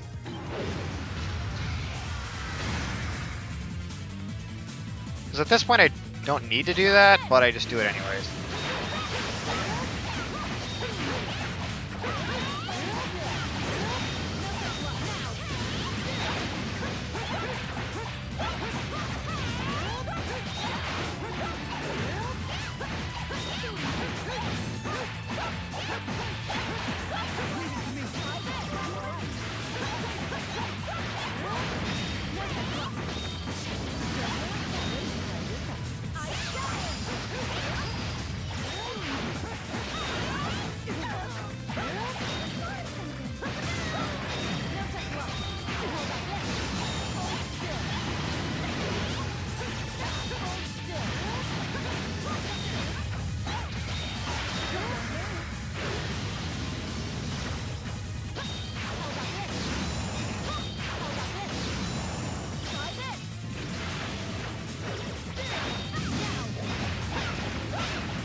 Alright, I think we should be able to finish him before he goes to his next fade. That does enough. Okay.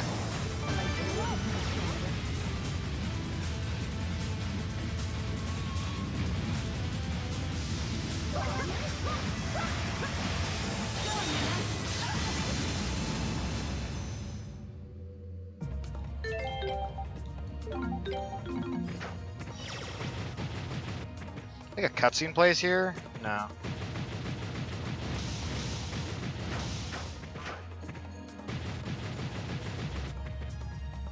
I was wrong. There's where the cutscene plays.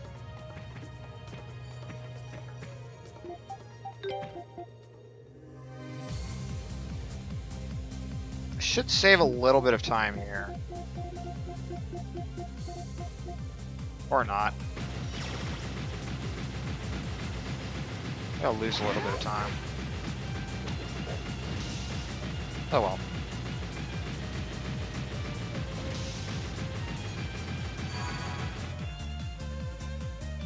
well. Lose 2 seconds. Big whoop. In fairness, I'm not really sure how my Mustrum fight could have been much better. Short of killing him in the middle of that animation.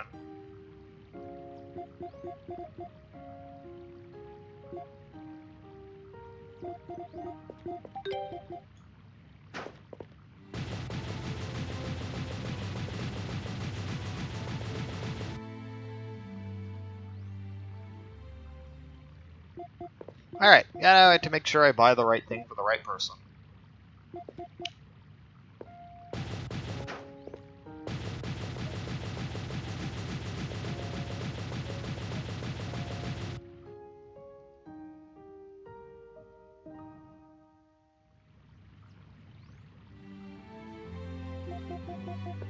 Oh.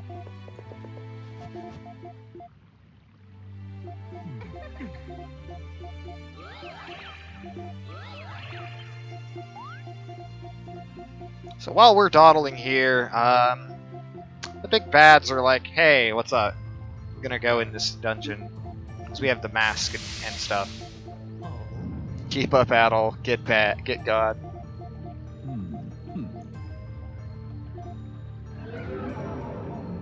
Part of the reason that it's worth it to keep Adol around is because the final boss of the game, you solo fight with Adol.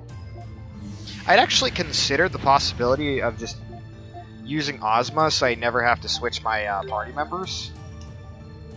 And I don't waste like the 30 seconds of constant party switching. Even though I generally play better with Kalolika. But now it seems like the only way I could actually get that would be to have Durin. And I feel like I would end up losing that time anyways because Adol ends up under level. And also I wouldn't have Frida, who's kind of really good for this portion of the game. So it evens out.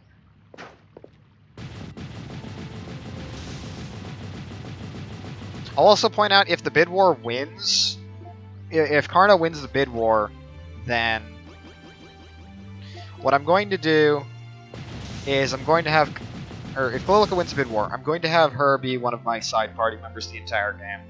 Just because I think that, like, I'm going to be controlling Karna the majority of the run, no matter who wins the bid war. But I figure it makes more sense to at least have her around for that purpose. Okay.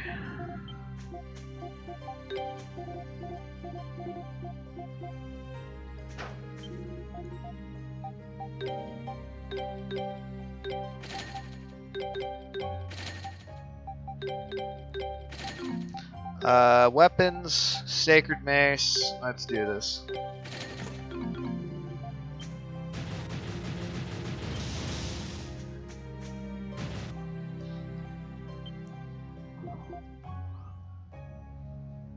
Because the Sacred Mace, or the Holy Knives, depending on which of those two I get, determines who I will use for the rest of the game. Adol and Frida and Durin are just not really fast enough to warrant using them, although that's as far as we know. I personally prefer playing as Kalolika because she has really good armor frames where she doesn't get knocked down whenever she's casting Gravity Sphere, which is part of why you see me use the skill so much.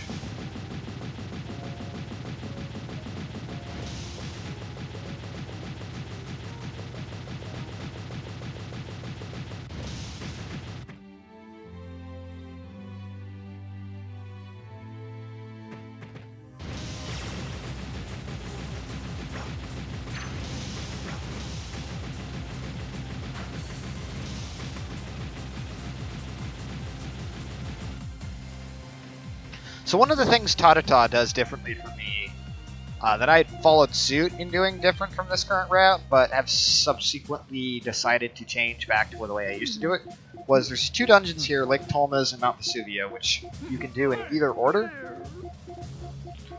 So you can do Tolmas first or Vesuvio first. It doesn't really matter.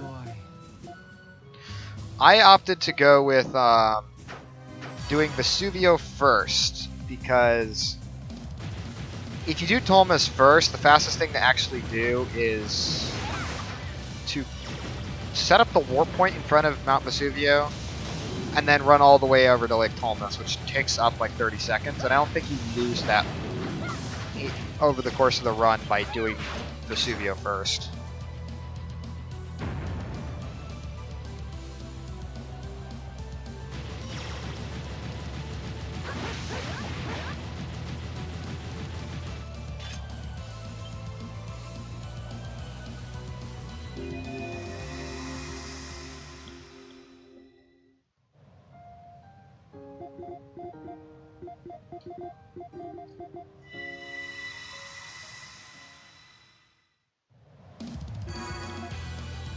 I like how Adel starts getting flashbacks from other people. But I think everyone gets those flashbacks is the weird thing about them. Like, everyone at least gets part of the information out of that.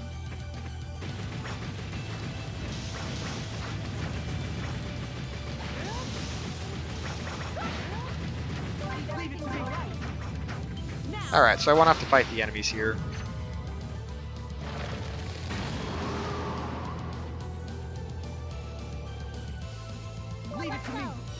I have to be careful up that. I've tried sprinting up it before and I end up just getting stuck on the wall. Also, I'm running on air. Whee!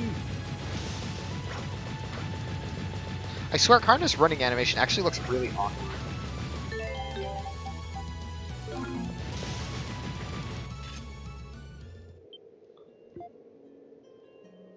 And Remnos turns out to not actually be a bad guy.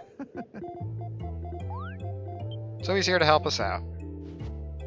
And try and fool the big bad. Except he puts the mask back on, which allows them to kind of say, "You fool, why did you do that?" Bammy, you harpy. Alright, let's fight some thugs.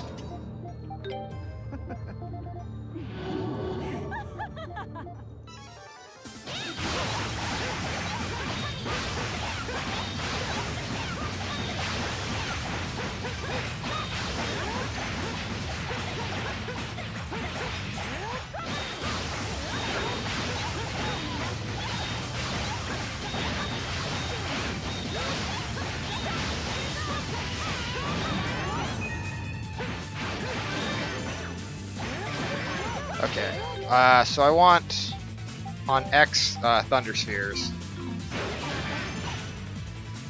That was a superb fight of that wave, by the way. Rip Remnos. He's dead.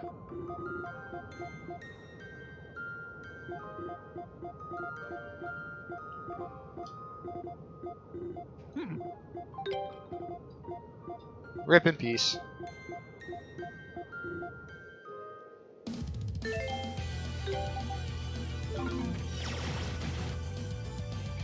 Just kidding, he's not actually dead. He's just incapacitated. Is it even possible to get hit by these snowballs that these Yetis throw?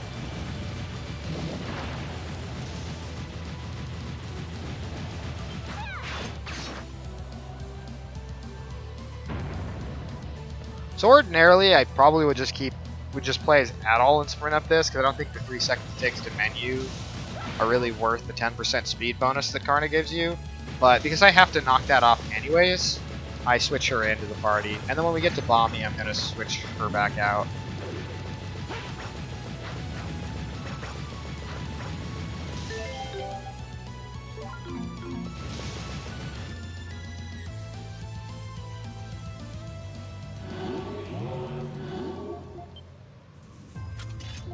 Oh boy, this fight. This is a fun boss fight, in that it's not fun at all. And she's a total harpy. As in a literal harpy.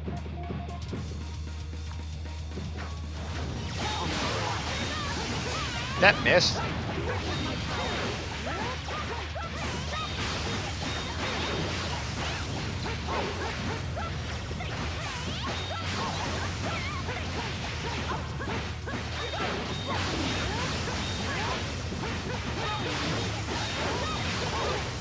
Why does she go all the way over there? That doesn't even make sense.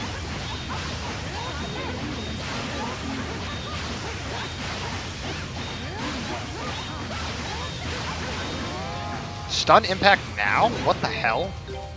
Let's put that on here. And finish her like this.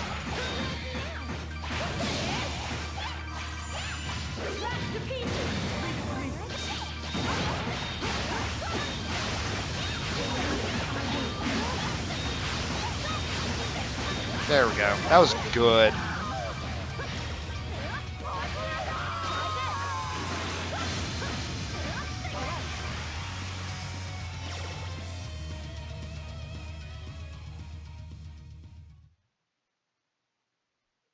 don't know why I switched to Frida here. Would have been faster to keep my position at to be on Kalilica right now. Leave it to me. Forward flashbacks! Stop interrupting my game!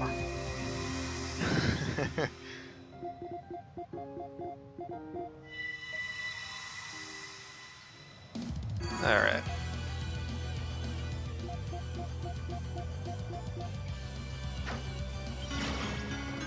So now that we've taken out the Harpy by just utterly destroying her, we get the first of the Mask of the Moon fragments, which, as you saw, the big bad of this game has the Mask of the Sun, which you're supposed to find out about in the Highlands, subplot.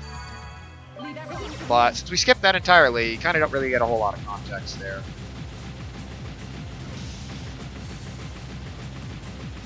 But anyways, so the big bad had the Mask of the Moon, or Mask of the Sun, and was able to enter the final dungeon, which is a place where, like, basically all information in history has been kept. And he wants to use that to basically take over the world. The actual big bad of the game just wants to use it to advance the race of the Darkling, which is a group of bad guys. Well, they're not bad guys. Durin and Frida are Darklings, but, like, they have a historic past of just darkness surrounding them.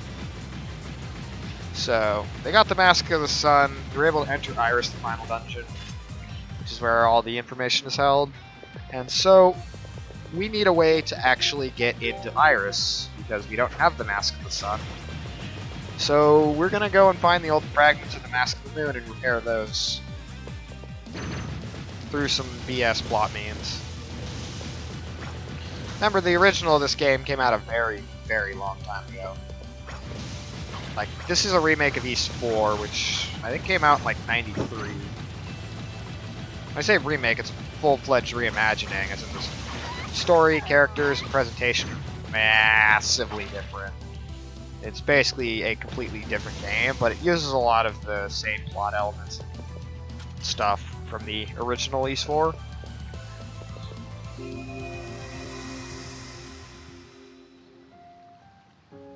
Alright, so this is the part where we would ordinarily need Ozma for, but we can skip. And I'll demonstrate how this works here. So, I'm going to switch out Adol, because hitboxes kind of matter for this, I think. I think different characters have different hitboxes.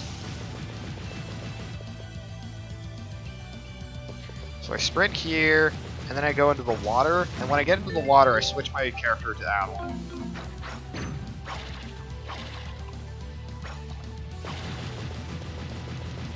And then we'll switch Karna to main and equip the Hydra Scales.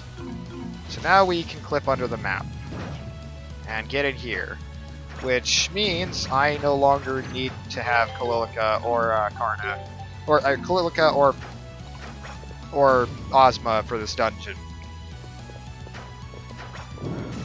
So it's a pretty nice time save,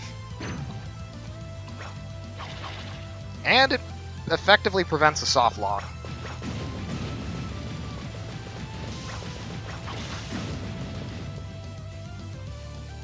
I mean, we're not Paper Mario, which can bypass soft locks with other soft locks, but... oh wait, that's not correct. I do need Kalilica for this dungeon. I forgot about that. But it skips the first thing that I need her for.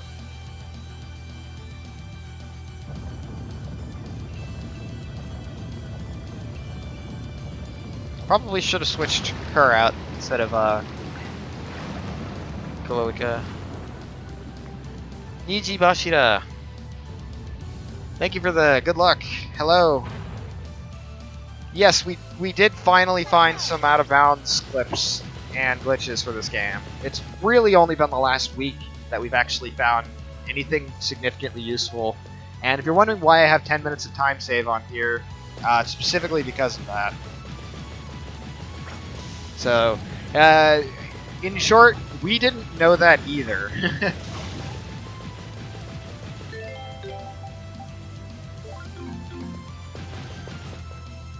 We only just recently learned about it. And by we, I mean the East Celceta community, which is as far up till today has been one runner from the Faroe Islands, myself, the only American runner, or North American runner for that matter, and 4 Japanese runners. I don't know how much I would count Moni because he only did this game in passing for a series, like a whole series. I don't know if he did like a relay, but definitely to like say he speedran all the games. Yeah, hence the new tricks. He did runs of all the games in the series. Also, I let go of Circle by mistake.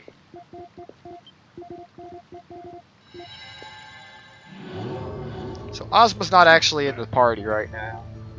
This whole cutscene is a lie.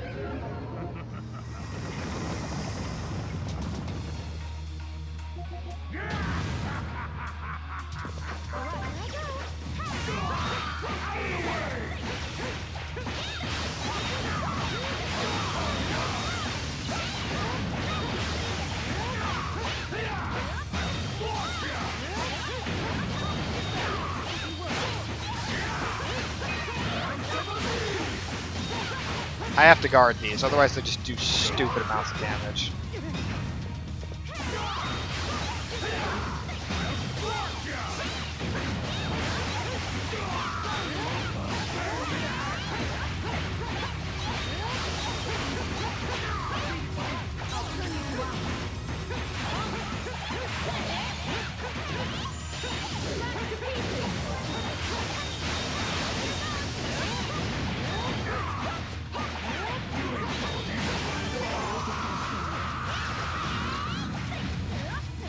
It's really funny how different games deal with sequence break. In this game, it has events lined up in a sequence. When you break that sequence, the game doesn't really... The game expects you to do previous things, so it doesn't load later things. But memories are exempt from this for some reason.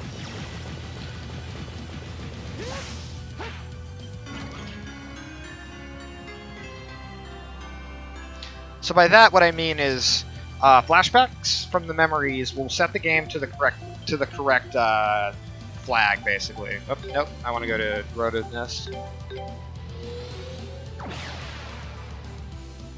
Yes, but there are a few that are required, and one of the required ones sets the game up to the position it needs to be in.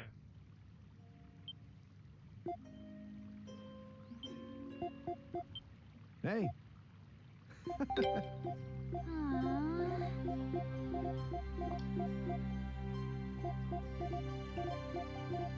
Also, that minute time save was partly that trick and partly just a really good boss fight. Huh.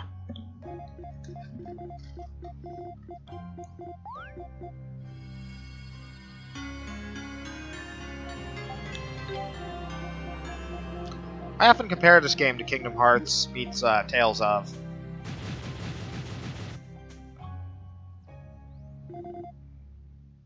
Oh no, that's not what I meant at all. So the game expects you to load a specific cutscene when you return to Celray, and if you skip past that cutscene, the game expects that you're still supposed to load the cutscene for Celray. So any cutscenes after that do not occur. So you can skip all the cutscenes in Highland Town, which saves about 8 minutes because you can actually just skip straight past Highland Town entirely rather than have to deal with the whole subplot there. And the game won't load any future cutscenes until you get to it won't load any future cutscenes until you get to the memory, which automatically triggers right on the approach to Thunder Tower, or Providence Tower.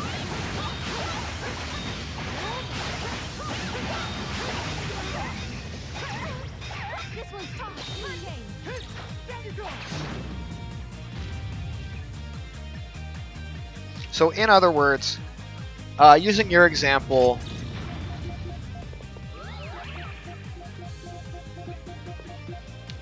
if you load with cutscene, let's say cutscene A and cutscene B, and cutscene C, let's say cutscene C is a memory.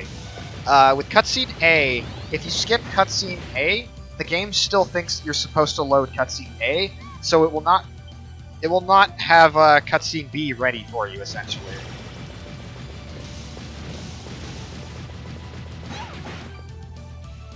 So cutscene B will not load once you get to cutscene B. The exception is bosses. Bosses seem to have their own triggers entirely.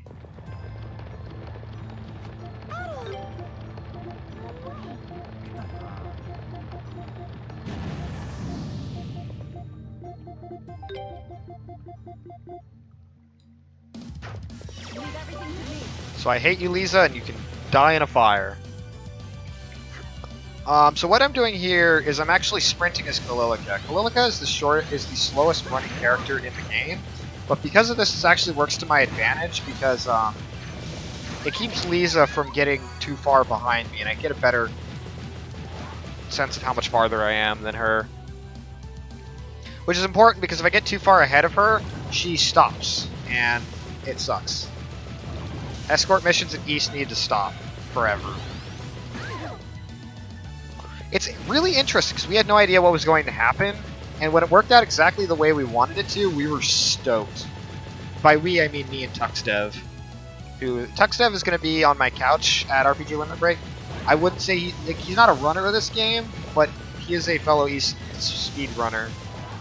And I don't know, maybe he'll learn the game. I don't know if he's still here. I think he said he had to go to bed. I don't know. But yeah.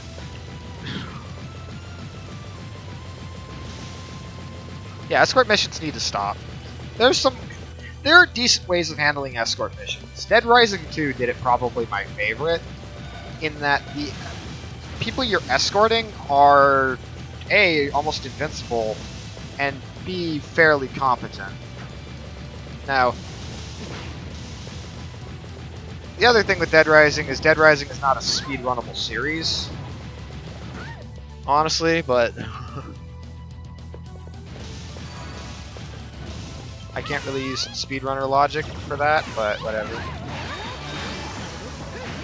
Can I open the lattice grate, please? Thank you.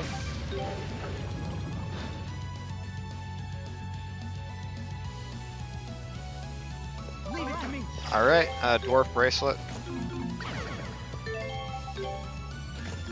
Darn it! Darn it, I messed it up. Well, I just wasted 5 seconds. You can, like, trigger the loading zone while being big. By, like, growing and triggering the loading zone while you're rising up. And this saves about 3 seconds if you get it. But it's not worth it to try a second time.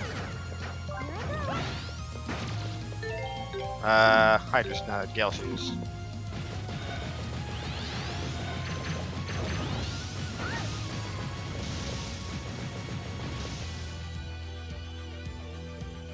Oh god, why did you have to remind me that was a thing? Fucking World of Warcraft. I love that game. I only ever played up till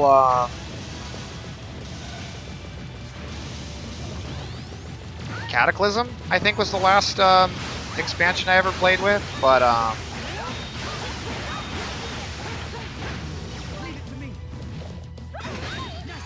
I had so much fun with World of Warcraft. That game is an inseparable part of my life. They're good times and bad. And I'm not gonna lie, I'm really disappointed that that they C&D'd the servers, like the retro servers that had like just the vanilla. Not that vanilla was perfect, but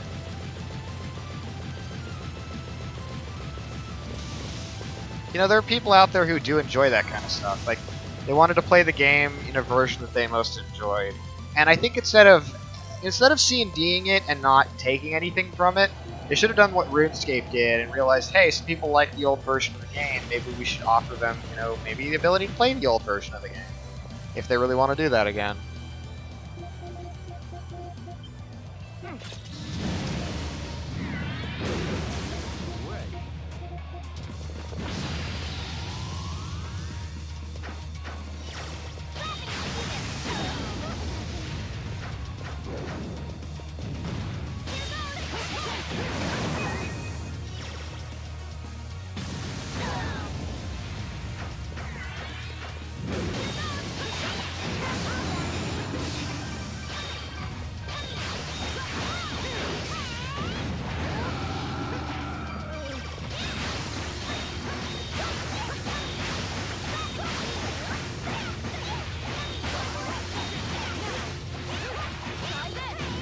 Alright, let's get him.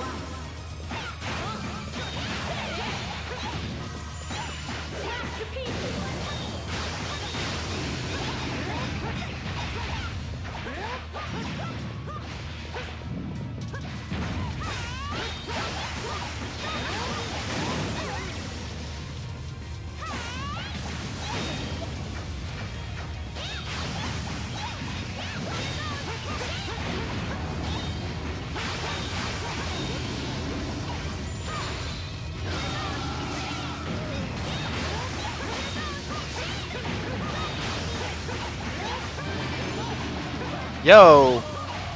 Gold. Yes, there has been a new East game since this one, but not in the States. This is the most recent East game in the States.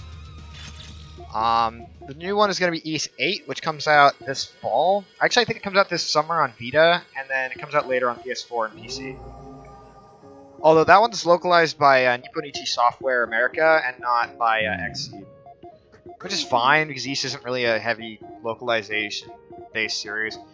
Really, people gave NIS America a bunch of shit for some of their censorship stuff. I don't see the need to do that, because the games that they mostly got shit for doing that were games that were really vulgar. That was the wrong teleport. This is on easy.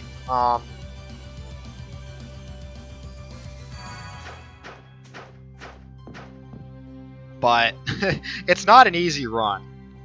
Like, I'll tell you that much. The main gap between easy and normal is just normal things take a lot longer to kill. Once you're good enough with flash guards, you can usually handle most things. The route doesn't change a significant amount, I think. There are some cases of censorship you can get behind. I agree in that. I explain this to people. The reason why game developers will censor certain content for M-rated games is because, like, Nintendo censoring certain things, some of them I don't like. But, I mean, not enough to boycott them over it. It's just kind of like, that seems a little overdoing it. But, like, sexual content, it gets you an AO rating if you're not careful. And developers try very hard to avoid the AO rating, because AO rating means they can't sell their games on the shelf. And there are a lot of games in Japan that get AO ratings.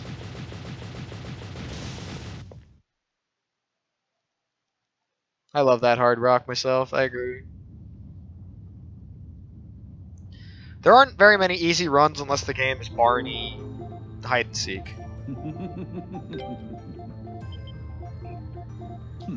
How pathetic.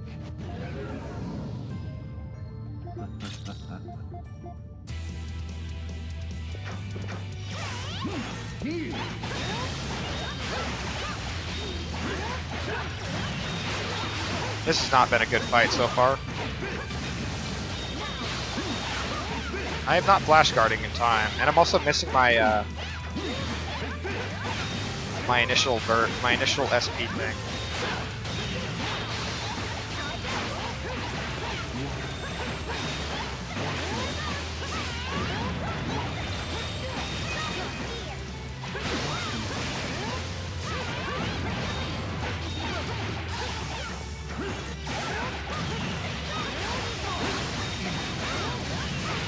I aimed that completely wrong.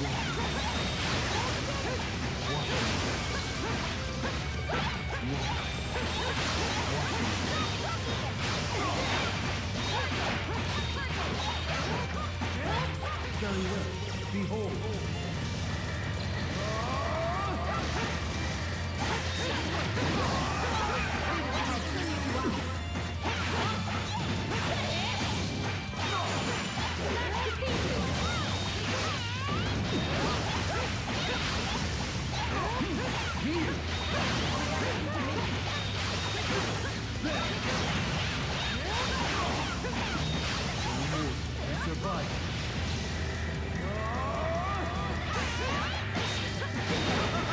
Ah, I couldn't stun him.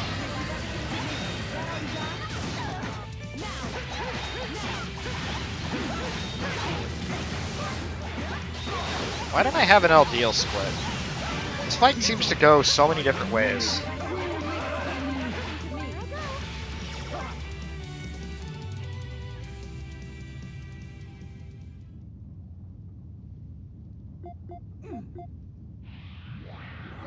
Yeah, that's the problem. Like, Nipponichi Software America, like, publishes games in Europe. If you guys want those games published with more loose edits, then you guys need to have European publishers. It's that simple. It's like, NISA allows games that wouldn't be released at all in Europe to be released. So that I don't see why that's a big deal, personally.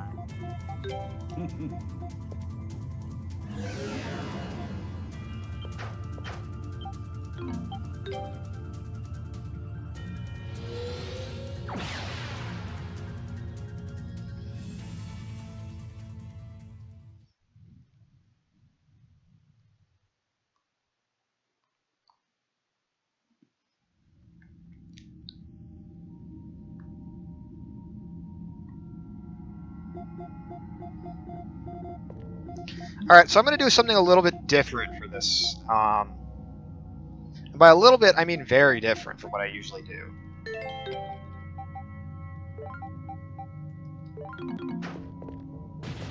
So because I don't have Ozma, I have to switch to Durin. Now, Durin is garbage right now, but supporting allies don't really do a whole lot of damage anyways. Alrighty, Lyricos. Well, thank you for joining. Bye-bye. This is going to be, this is an exciting run for me. Not just because it's me getting record back, but it's because it's getting to show off a new skip that I find really cool. Oops, that's the wrong way.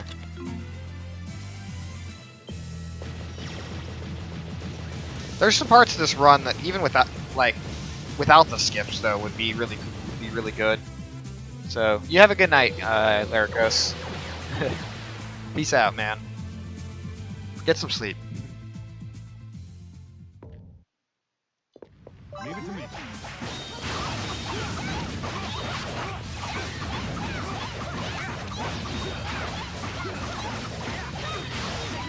This mob is annoying as shit.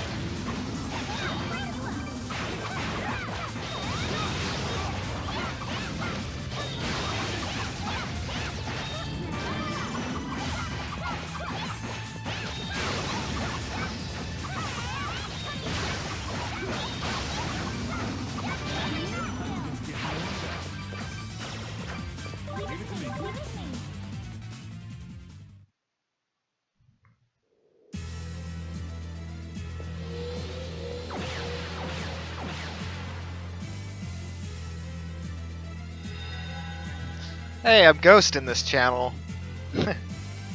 I have not caught like hardly any of Ghost Wheel streams in ages. In that channel, I'm Ghost King or GK. What the heck? Okay, apparently that accelerates my characters really fast.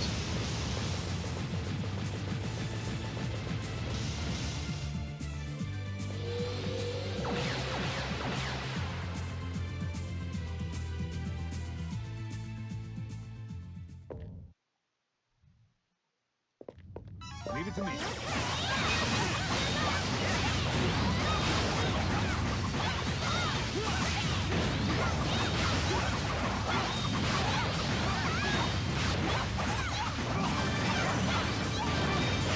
That wave went really well.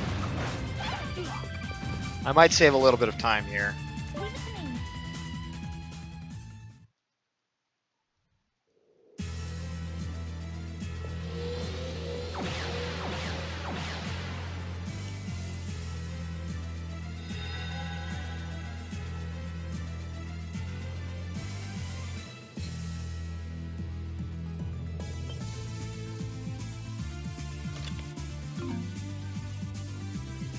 My turn.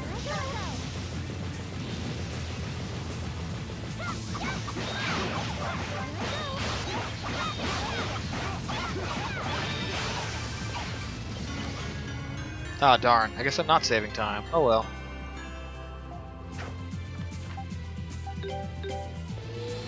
How did I lose 10 seconds? Let's go. My Here turn. I go. I meant to tap circle 3 times. That cost me a little bit there.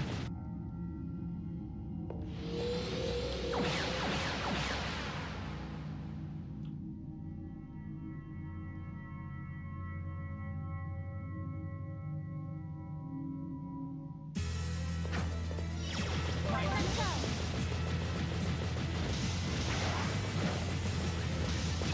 This is hopeless.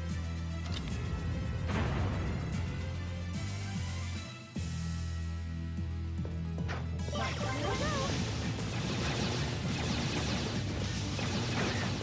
I'm thinking tapping circle 3 times, just alternate characters there, actually speeds up my characters significantly. Like they get to top speed quicker.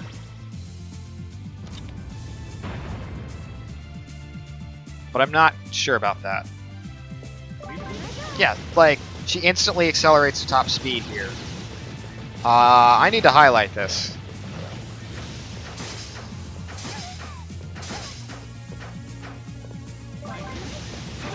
Ah, she got hit. Alright. She got hit by an enemy there because I didn't press it fast enough. That's going to take some getting used to.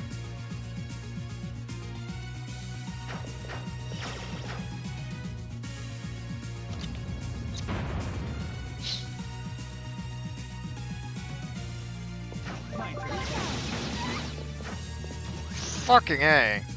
These stupid, weird birds with, like, bug butts. Leave it to me.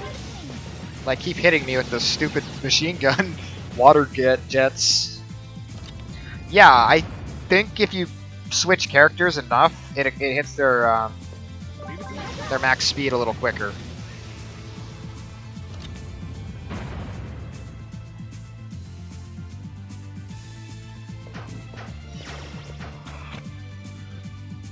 Birds are jerks. Boy, wait till we get to Terra Enigma at RPG Limit Break. My turn.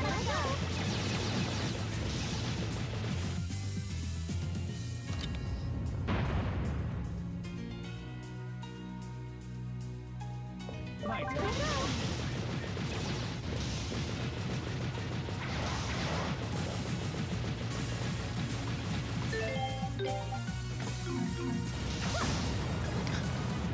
I discovered new tech in a run with...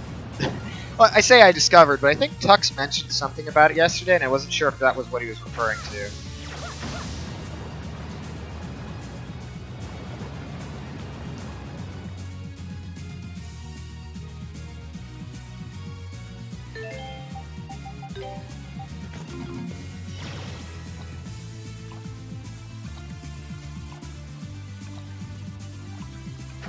Leave it to me. Leave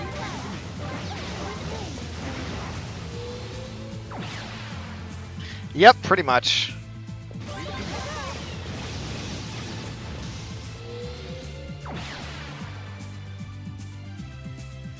Leave it to me. Leave it to me. Oh boy, the amount of leave it to me I'm gonna get in the freaking combat section of this game at Limit Break. That's gonna be fun.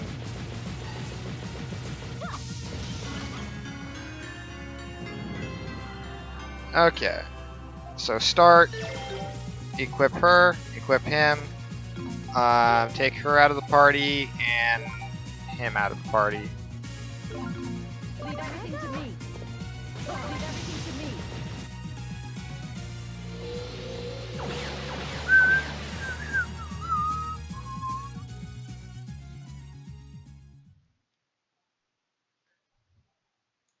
Oh, that's right, this cutscene you can fast forward through, so I wasn't holding circle immediately on entering it. I don't know much about Final Fantasy 13 too, so I can't really comment on that.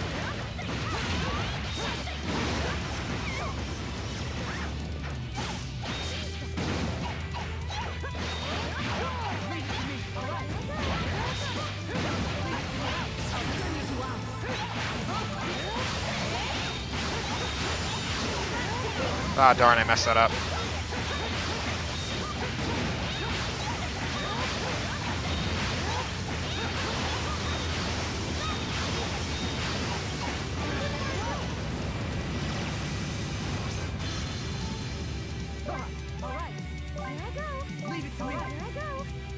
Lute is also a pretty cool guy, so I'm fine with him getting the opening run. I was a little bit questioning of 13-2 getting in so close to Final Fantasy 13. The original getting in?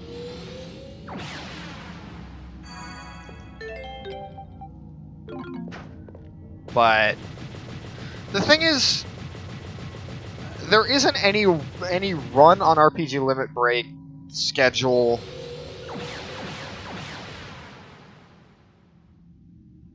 There isn't any run on RPG Limit Break schedule that I'm truly bummed that it got in there. There's some that I wish it got accepted, but like when I generally am not particularly happy with a game getting in, that doesn't necessarily mean I'm happy with the run. I'm not happy the runner got in. Like Final Fantasy VII PC. Well, he already ran Final Fantasy 13 at last year's Limit Break, so that kind of makes sense. But like, so Final Fantasy VII at RPG Limit Break 2017, I'm a little questioning of the any percent PC no debug room category getting in. I would think like that would be the kind of thing you would do this after no slots got in. It's a little bit of a weird run, even if it is shorter, and it's like, is this really demonstrating the Final Fantasy VII speedrunning community? But on the other end, I should say, Creative Illa is a really good runner of the game and a pretty cool guy. I have no qualms with him getting a run in the marathon at all.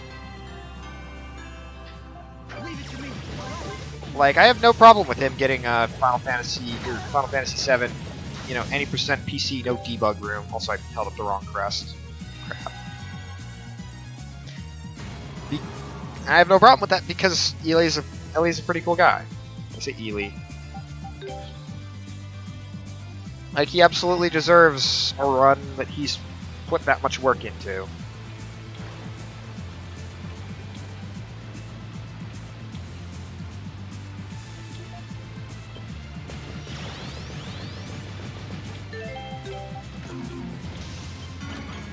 I think there's like one person on that schedule that I'm kind of iffy about, and I won't say who because that's like, I don't want to start shit, so.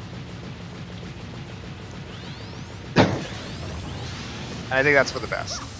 But just to point out, like, I'm not saying everyone on that schedule is a saint, but at least in my eyes. But like, for the most part, most of the people there are people that I'm very happy are getting runs in at the event. Even if they're not necessarily getting a run of a game that I think really was the best fit for the schedule.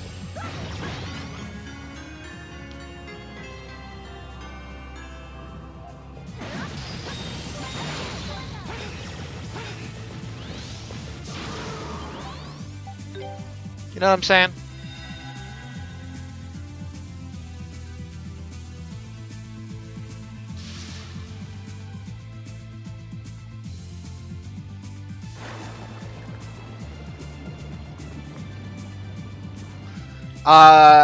I'll ask this question with an asterisk. I'm guessing you're going to say Undertale, right? I'm just gonna take a shot in the dark and say you're referring to Undertale, right?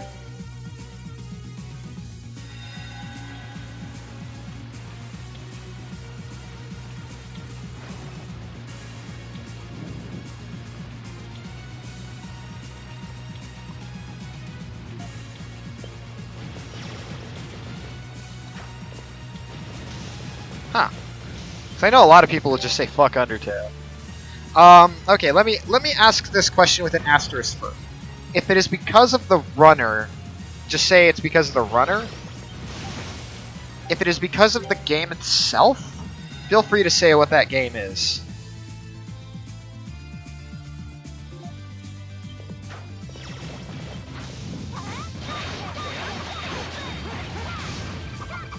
So FF15?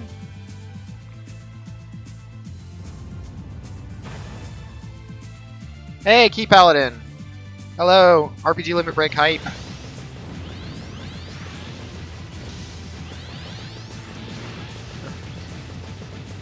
Wait, that's not what I need.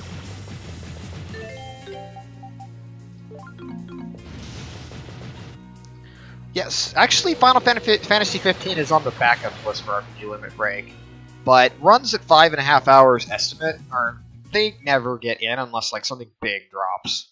Like say Ty and No Worries can't make it for Shining Force.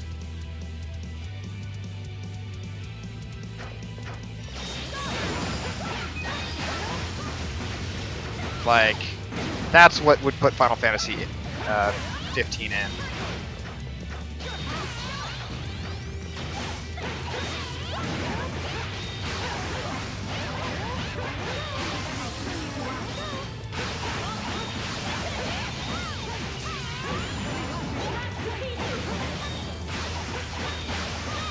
Ah, that time loss.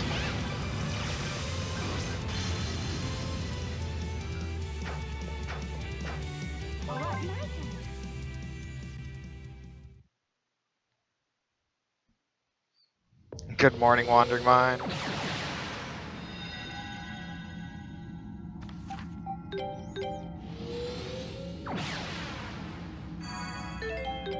Whoops.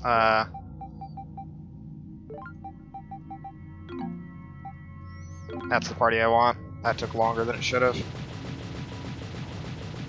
It's on the backup twice. There's 2 backup runners for it, although one of them has a much weaker time. Let's hope none of the big runs cancel. I mean, let's hope none of the runs cancel. Honestly, like, last year we had one run that got swapped for a backup because the runner had an emergency. And, yeah, people really want to go to this. And I'd be bummed if, you know, somebody who really wanted to go and settled all the time to practice their run wasn't able to make it. I'm glad to hear the museum conference was a success. I really hope you get something tangible out of it here soon. Shoutouts to spiders.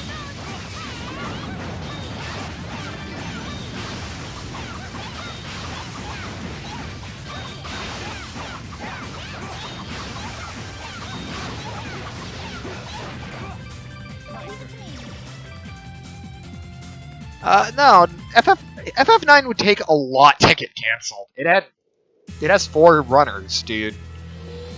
You'd need Luzbill's already raised enough money to go. You would need him, Toju, Karakarn, and K-Rob to not make it for that run not to happen. Yeah, poor Cosmic. So I bought Cosmic a present, and yeah, I'm not gonna say what it is, but it is a riot. That's all I will say about it. Like, I will send the picture of him receiving his present that I bought him.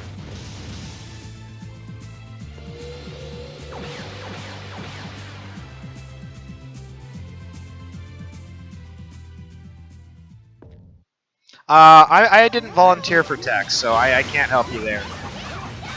You can ask to swap with somebody if there's something really big you want to take care of.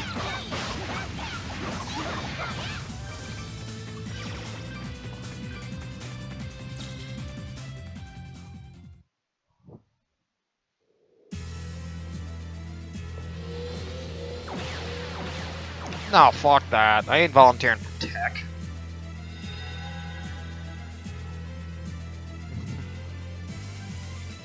Oh, nice.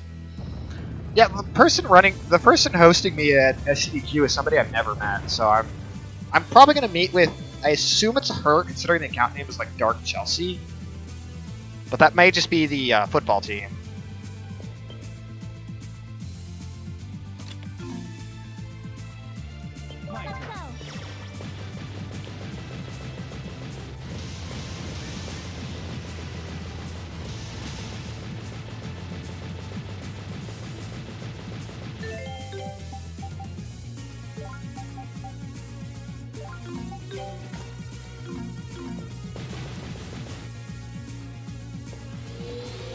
Yeah, that way I'd like to be able to speak with my host so I could say, hey, you know, these would be good times to read donations so you don't have to ask, like, you know, that way you get at least like, an idea and you don't have to ask me as much.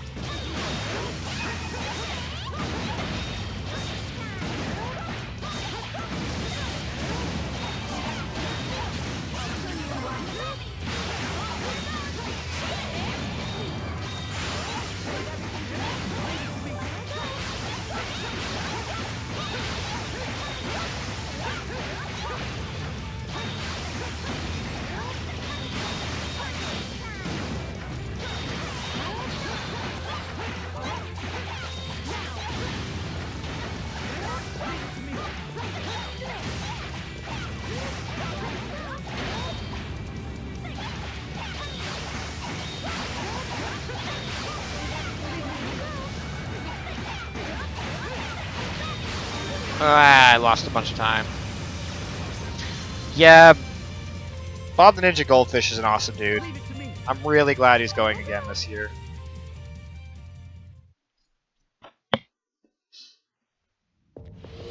Because, I mean, he was in the hospital for a while, so I'm happy to see that he's well enough to go.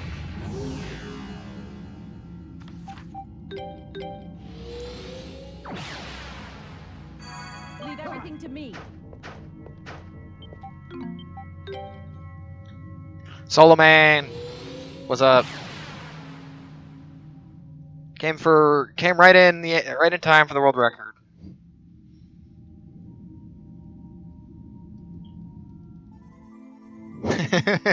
Why the what face? You hate anime that much. Leave everything to me.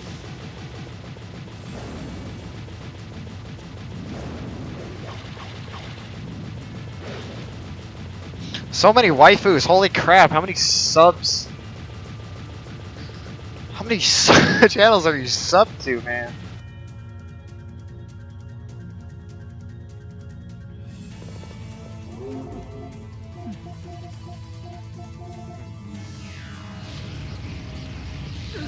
Alright, final boss time. I could save a good amount of time on this fight if all goes well.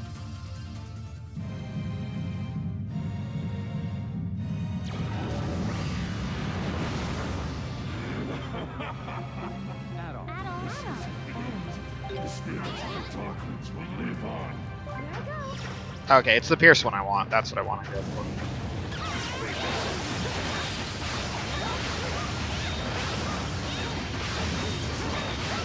Because this one takes the longest to kill. Ah, that hit me for a lot of damage.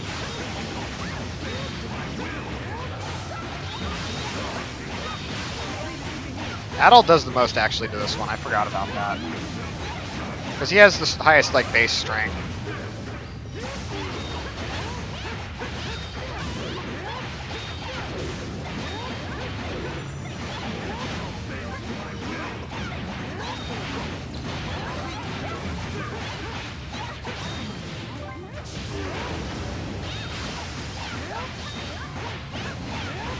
And then this one's weak to strike, so Kalila can take this out.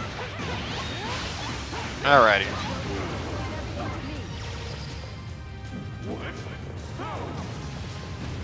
Ah, way too late. Darn, I'm not getting anything out of it.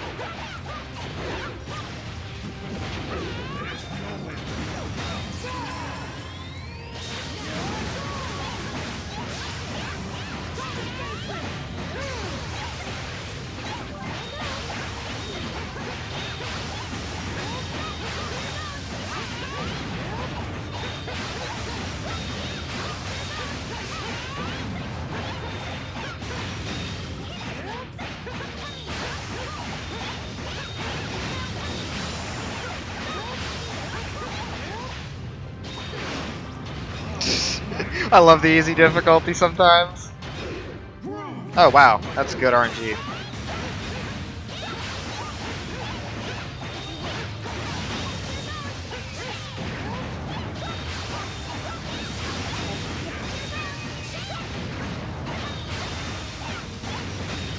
Crap, that might have been a bad thing to do. That was bad because Frida wasn't the one I got the flash guard with. So I have to do 3 cycles here.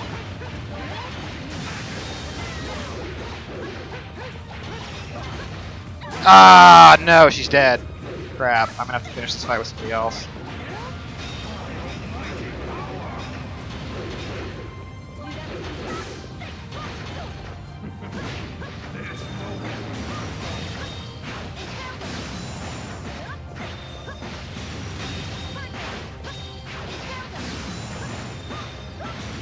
Someone please heal me. Too easy. Darn it. I'm gonna have to do another cycle. This sucks. Well, rip sub 250.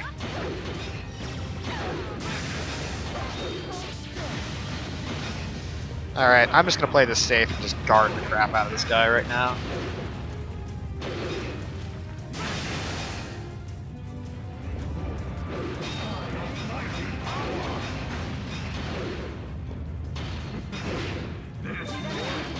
Ah, fucking A.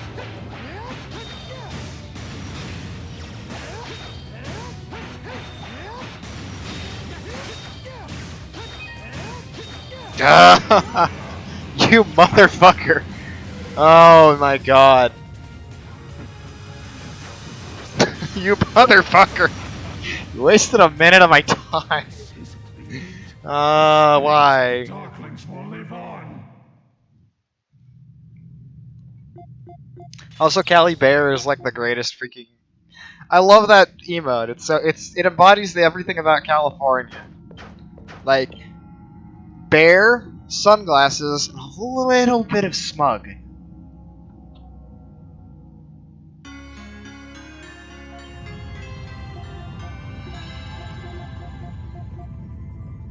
it to me.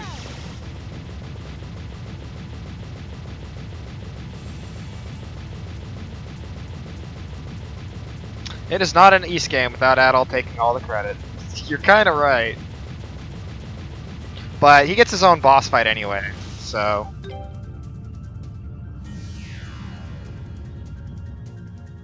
I like Smug too. I'm so close, dude! It's almost sub 250. Like, if I break sub 250 right now, it's gonna be insane. We thought sub 3 was a lot at one point.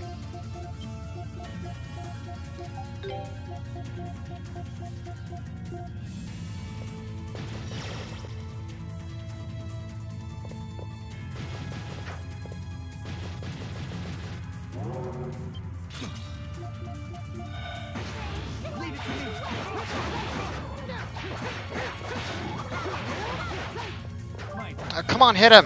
Fucking A. Leave it to me. I normally use Karna for that because homing knives are just brain dead. But Adol does more damage because he actually has a weapon.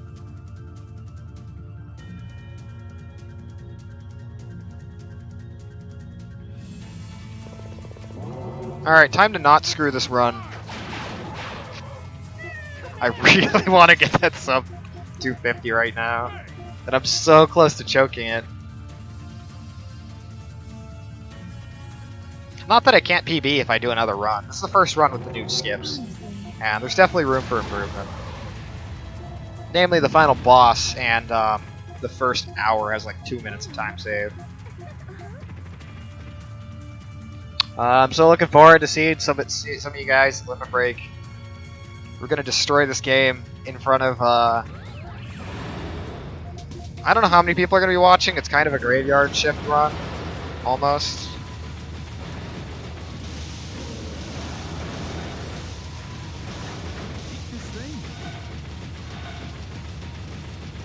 But Limit Break, I expect, is going to have a significantly bigger audience than it did last year, just because about twice as many people follow the channel as they did from the start of last year's marathon, so...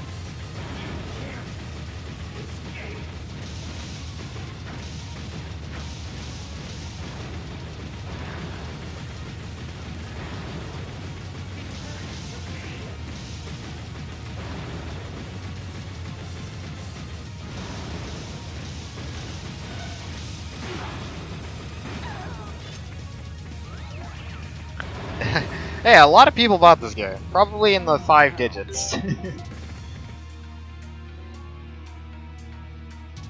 Yeah, Devin.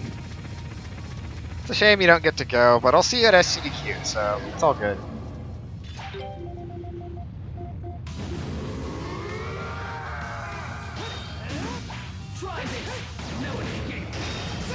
Let's get him.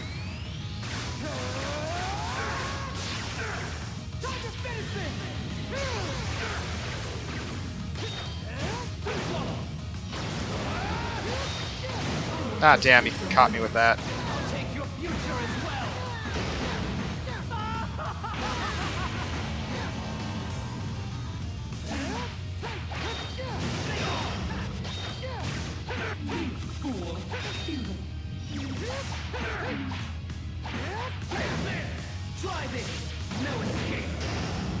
That hits Den? What the hell? Die. I might make it. I might just barely make sub 2. I think this takes 50 seconds, so.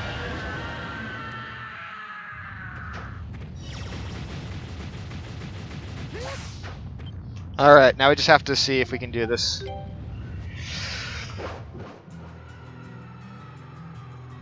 That's kind of neat, though, that you know somebody who works at Xseed. Or worked at Xseed.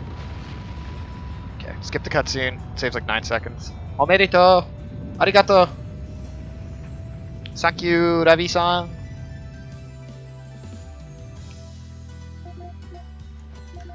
Come on, come on, come on! Please, please, please, please, please. I don't think I can do it. It's not gonna be enough. No, damn it. Damn it, it's not gonna be enough. 250.02. Okay, it's still free world record. Yeah, we did it. We freaking did it. Just barely shy of sub 250. Bring out the football dinosaurs!